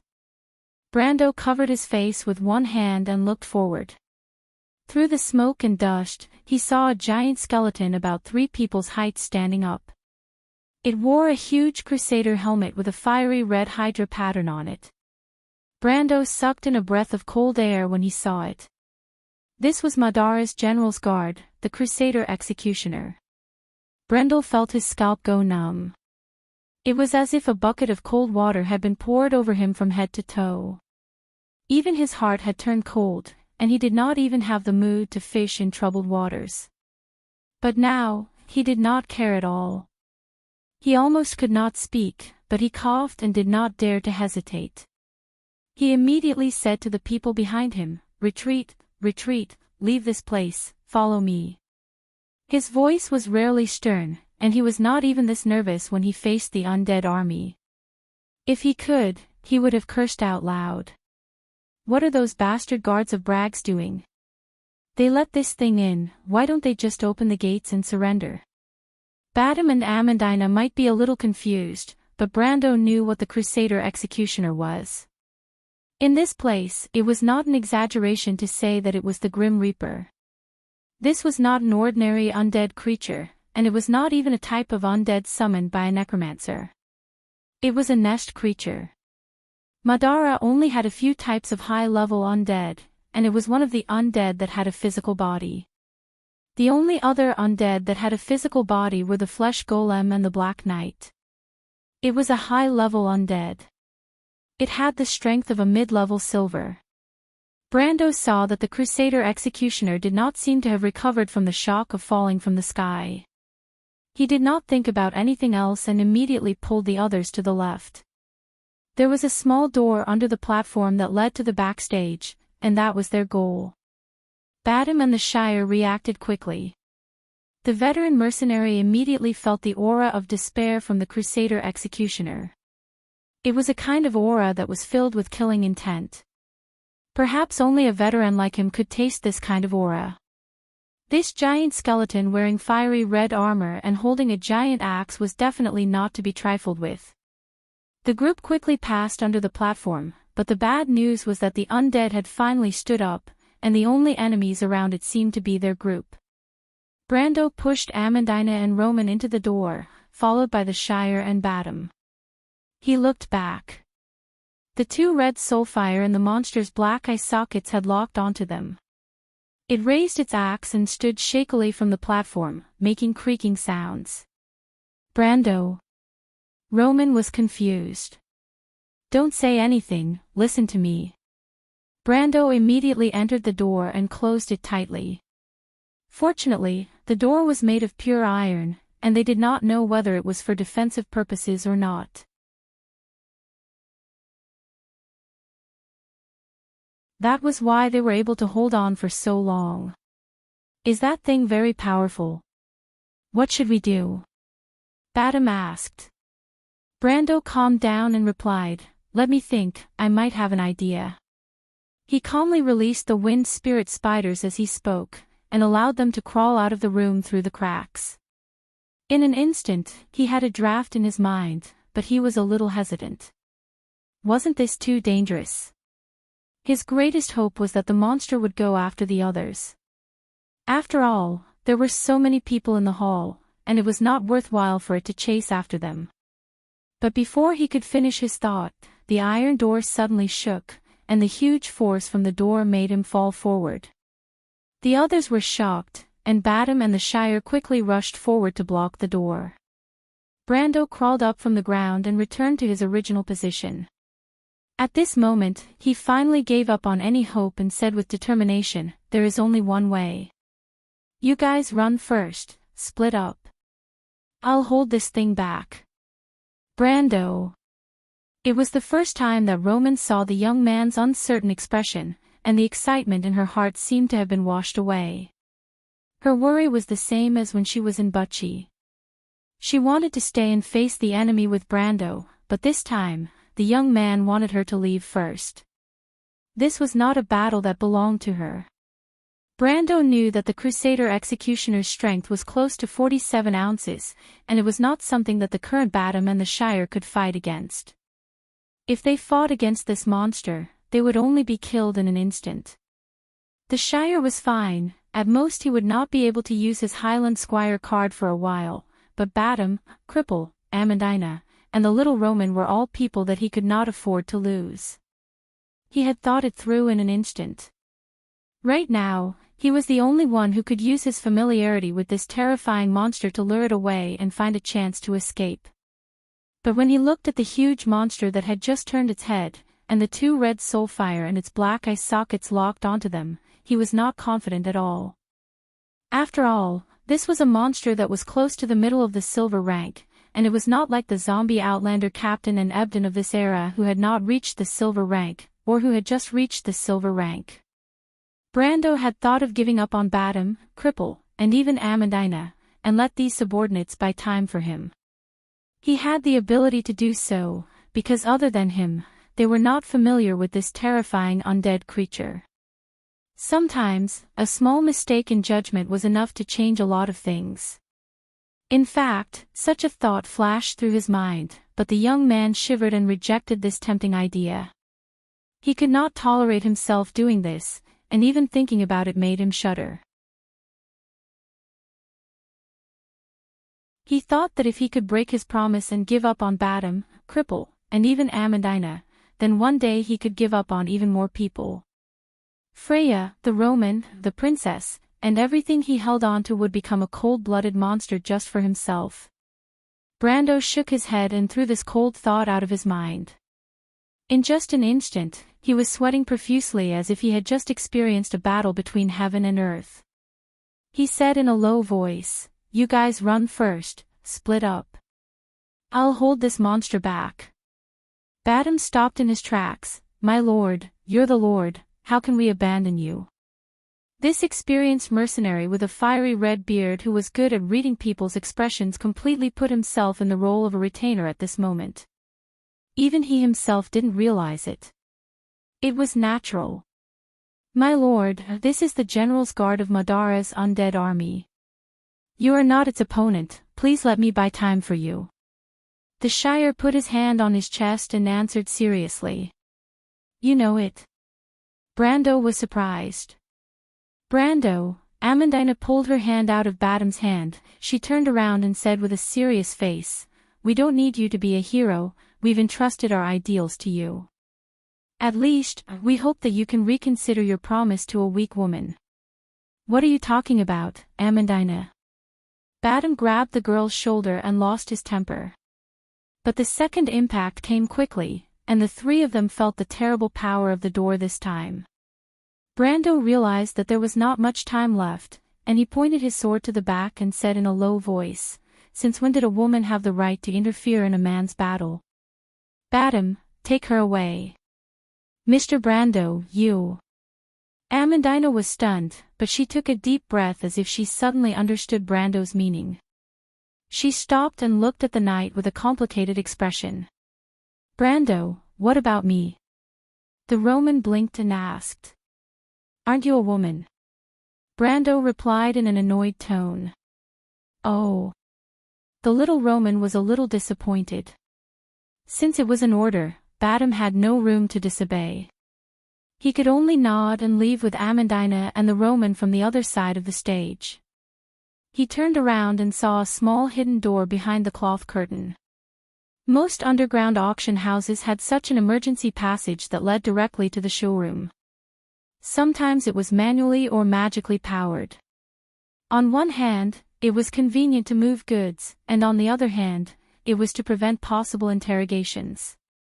Of course, the probability of the latter happening was close to zero.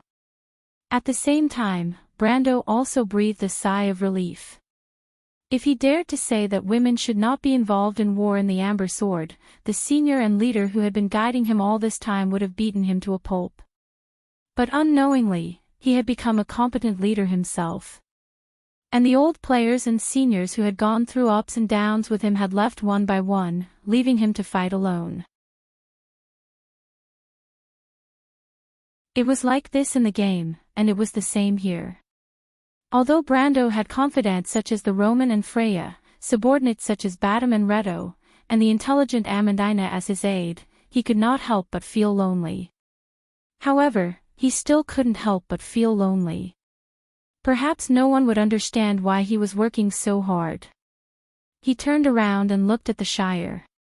The wizard apprentice still looked at him firmly and replied, "My lord, you know my identity. In a sense, your safety is more important than my life. Because even if I disappear, as long as my lord is alive, then there is the possibility of me appearing again. Otherwise, everything is meaningless to me." "You have convinced me," Brando nodded. "In that case, you can stay."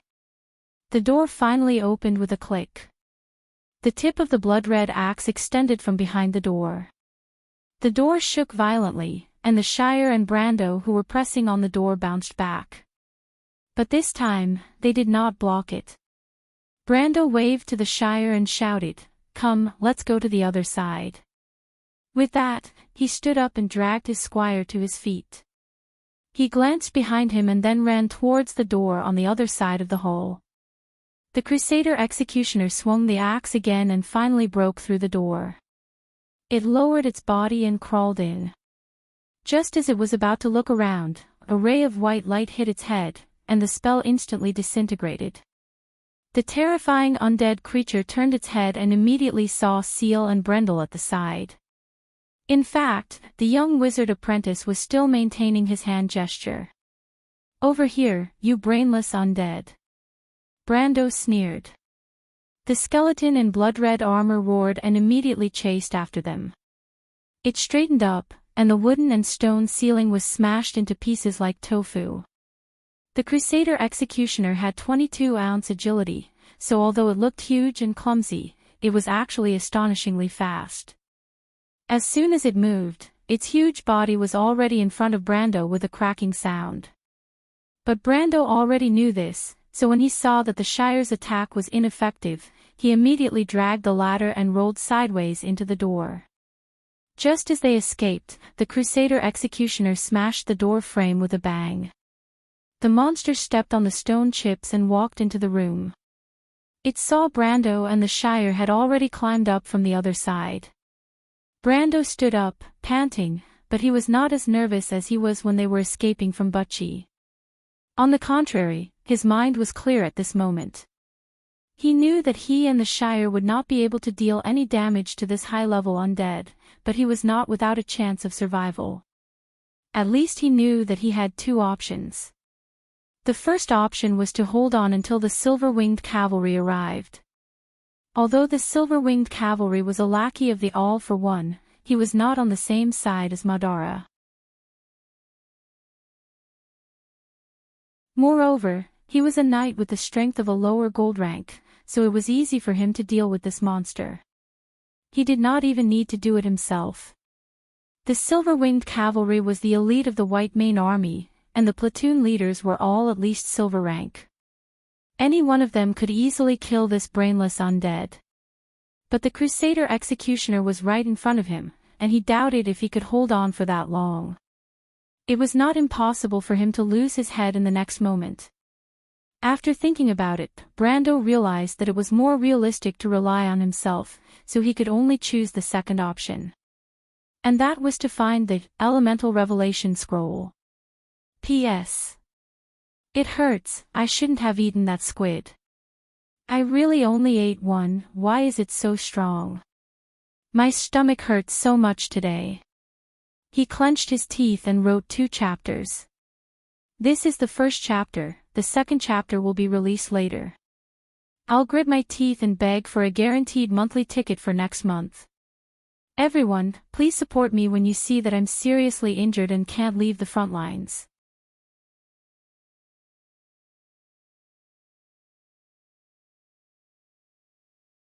Chapter 121.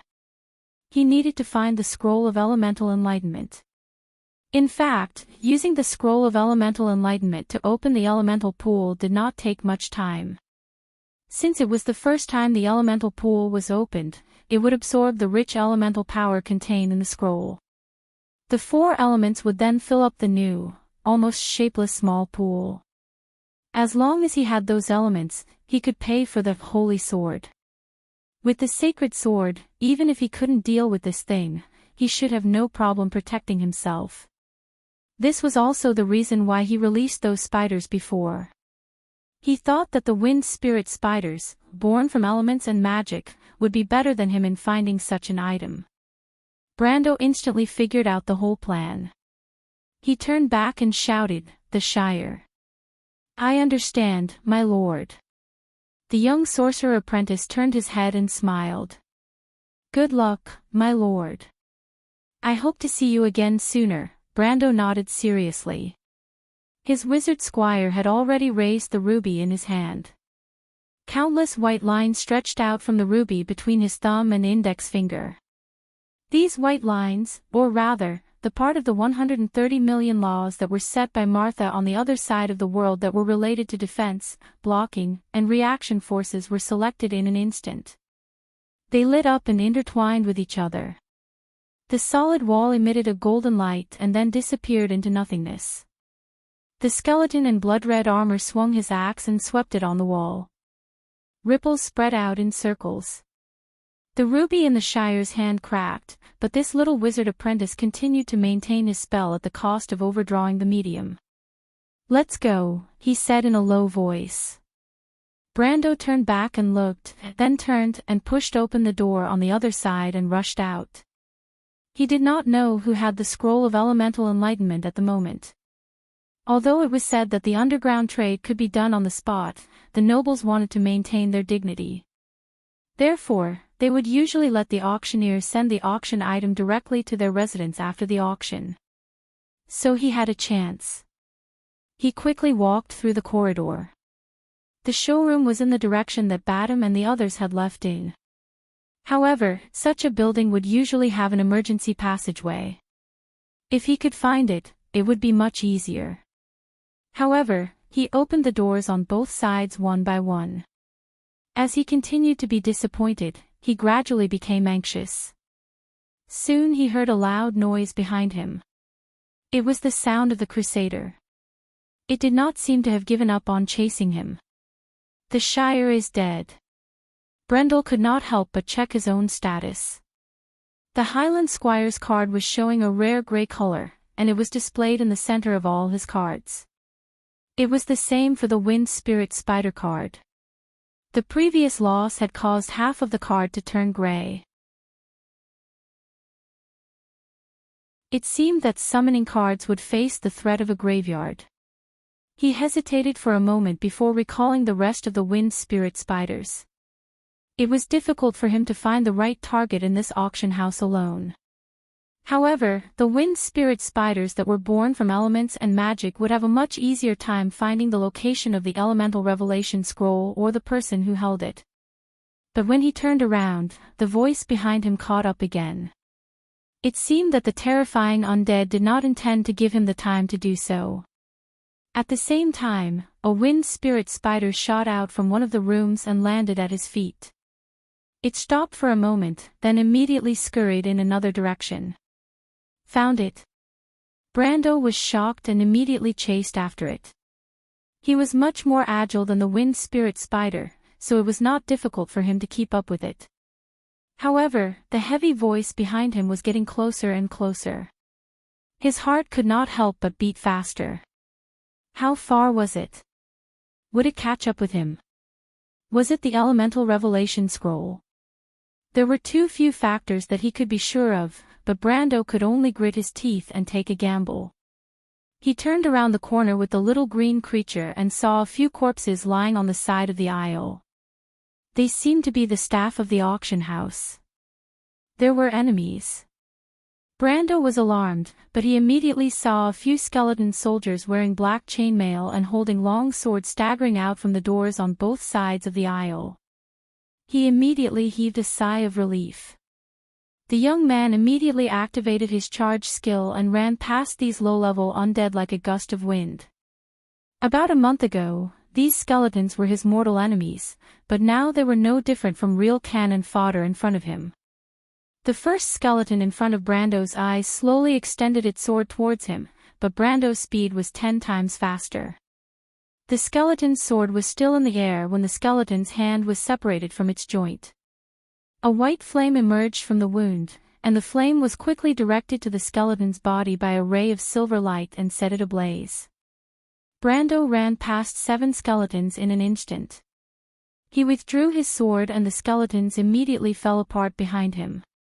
But the young man did not have time to be happy because he saw the blood-red figure chasing him around the corner. 22 OZ agility against less than 10 OZ agility. The Crusader executioner raised his axe and stabbed towards Brando like a shadow. The ceiling cracked in front of him, but this resistance could not negate a few OZ agility. Brando could not avoid it at all.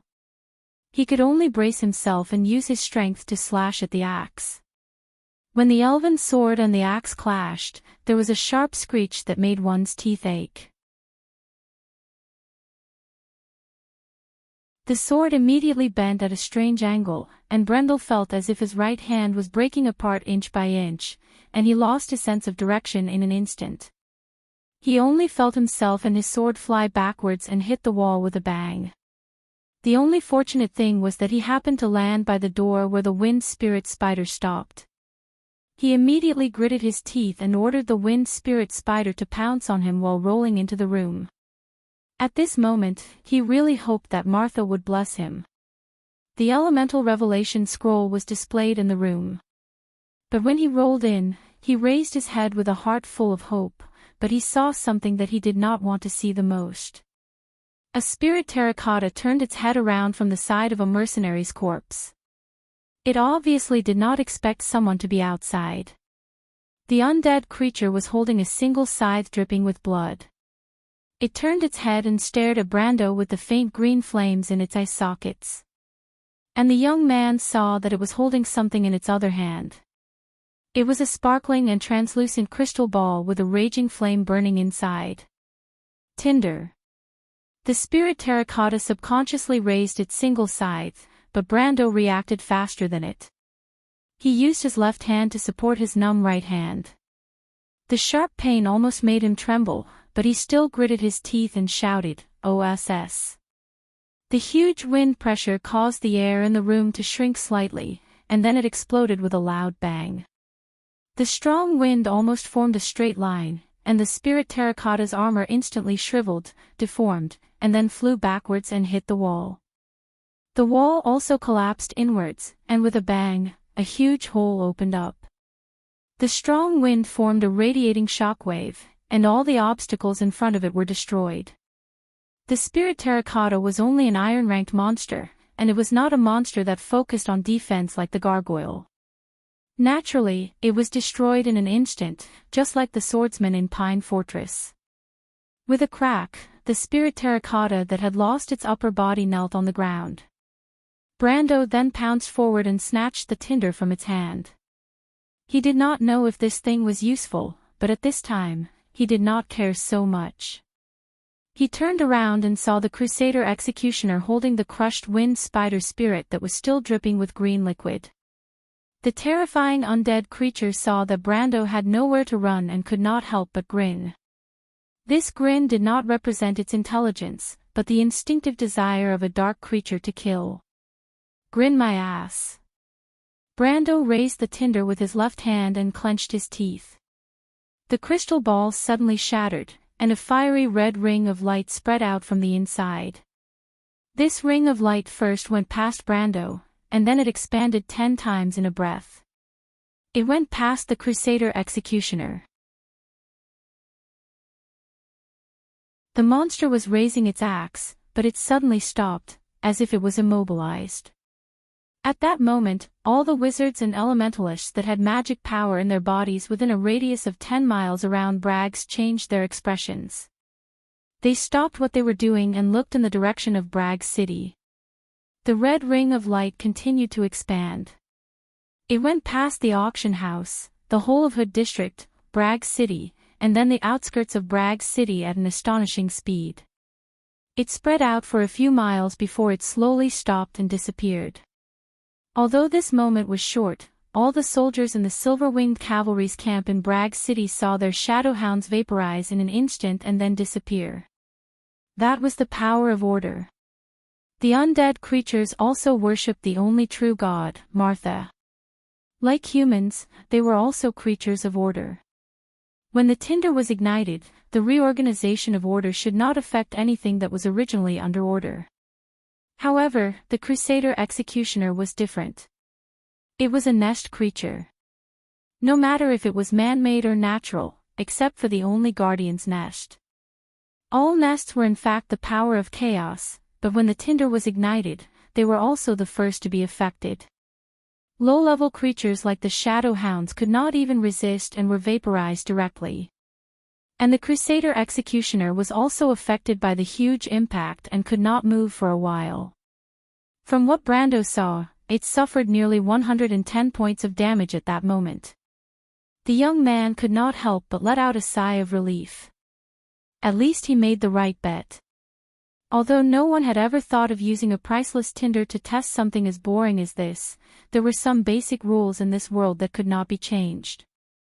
For example, the absolute opposition between chaos and order. The young man took a deep breath, then got up and ran for his life. There was not much time left for him. At least the Crusader Executioner would not stay still forever. He had to find the scroll of elemental revelation as soon as possible. If you want to know what will happen next, please go to www.cheatyin.com. There are more chapters. Support the author and support the original reading.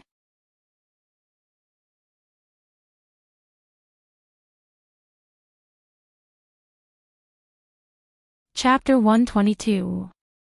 Just as Brando rushed out of the room, the skeleton in red armor behind him began to move. It struggled to turn half of its body, and its movements gradually became smooth. At the same time, a few wind spirit spiders crawled out of the ruins and returned to the young man. Brando found that there were 4 of them left, but 2 of them clearly indicated that they had found their respective targets. The wind spirit spiders could speak the wind language of Tenairu. Although Brando did not actually master the language, he seemed to be able to understand what they meant. The thing was not far from him. Tenairu is the place where the Wind Spirit King lived and wound. Its full name is Tenairu's Wind's End, or the Mountain of Storm's End. A large number of wind elementals gathered here, forming different tribes. Their language came from the ancient runic language family, the wind language, and was one of the few languages that still had magic power. Therefore, the wind language of Tenairu was also a compulsory course for the elementals, especially the storm envoys.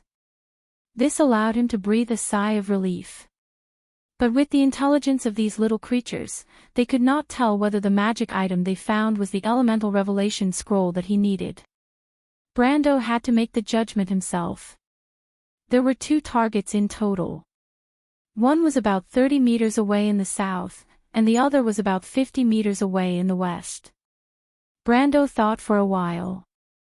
The possibility of the west leading to the exhibition room under the auction stage was higher. But the danger of going back the same way was self-evident. While thinking, he recalled 2 of the wind spirit spiders, in case the card accidentally entered the tomb.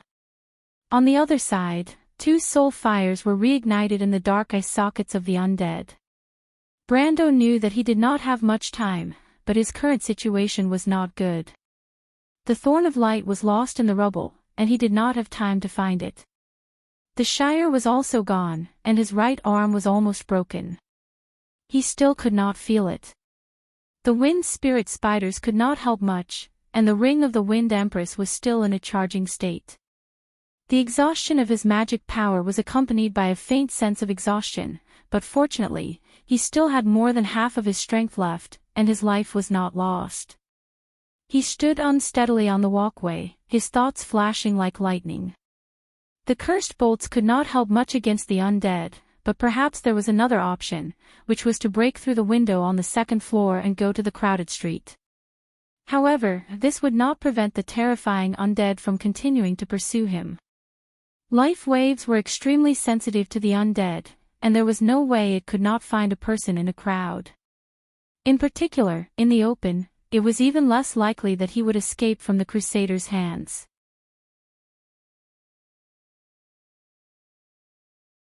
It wasn't that the Crusader executioner didn't have any weaknesses, but the absolute difference in strength made him unable to do anything.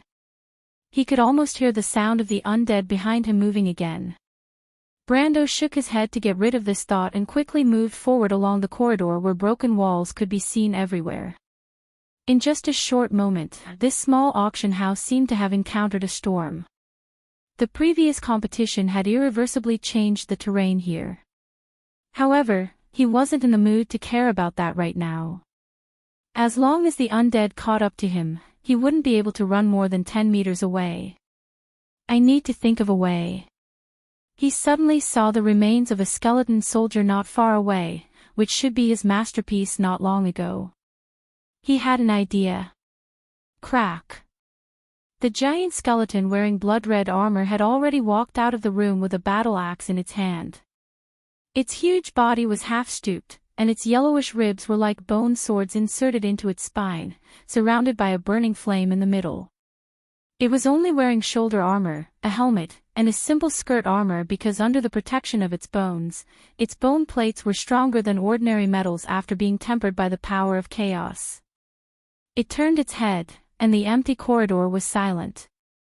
It was stunned for a moment. Previously, the life waves had told it that the weak human was moving along this corridor, but now, that feeling had become undetectable. Brando lay flat next to the remains of the skeleton. He gently exhaled and then held his breath. He tried to calm his heartbeat and slow his blood circulation as much as possible so that he wouldn't be too eye-catching in the undead's eyes. As expected, the Crusader executioner slowed down. The signs of Brendel's life force gradually weakened in its gray vision. It was a little doubtful, and the remaining cunning instincts made it slow down its steps. It didn't want to fall into a trap. However, it wasn't completely unable to see Brando, and the young man understood that. He carefully removed the black steel sword from the skeleton soldier's claws, his movements slow and gentle. Brando felt that although his heartbeat was slow, every beat was very powerful. It was like a drum covered with leather, beating on his fragile nerves. He didn't know if it was an illusion, but the huge skeleton inevitably came closer. It was less than 10 meters. At this distance, if the general guard of Madara attacked, Brando's head would be separated from his body. He couldn't help but turn his head once or twice, as if subconsciously making sure that his head was still on his neck. The undead took another step closer. Brando could no longer remain calm. The game had trained him to be calm, but now he was gambling with his life. He glanced at the tall skeleton. The General Guard of Madara was known for its speed, ruthlessness, and slaughter throughout the battlefield. The giant axes in their hands were nearly 4 meters long, and when they hit with full force, they had more than 20 tons of force. Every time they fought on the battlefield, the humans had to pay 10 or even 100 times the price. In the war records of Karsuk, the necromancer used dozens of general guards to disperse an entire infantry regiment of Erewhon. On the frontline battlefield, these huge monsters were like moving iron towers in a chaotic battle. Terrifying legends about them could be found everywhere. Of course, the humans also had those famous elite troops that could match them one-on-one. But Brando hadn't reached that level yet. When the Crusader executioner's eyes fell on him, his heart couldn't help but beat faster. His blood began to circulate faster, and his life force seemed to become obvious again. The tall undead paused for a moment, and a cold aura suddenly shrouded Brando's head. It had seen through his trick. But only a few seconds had passed. Brando felt his forehead was cold. If he moved a little, he would be attacked, but even if he maintained this state, he wouldn't be able to hold on for more than a few seconds. He stared at his attribute interface, thinking that a few seconds wouldn't help at all. He needed more time, a little more. He suddenly made up his mind and rolled to the side. The huge skeleton immediately reacted. It raised its battle axe, and the cold light reflected from the metal side hit Brando's face, making him pale. The gigantic monster was like a gray ghost.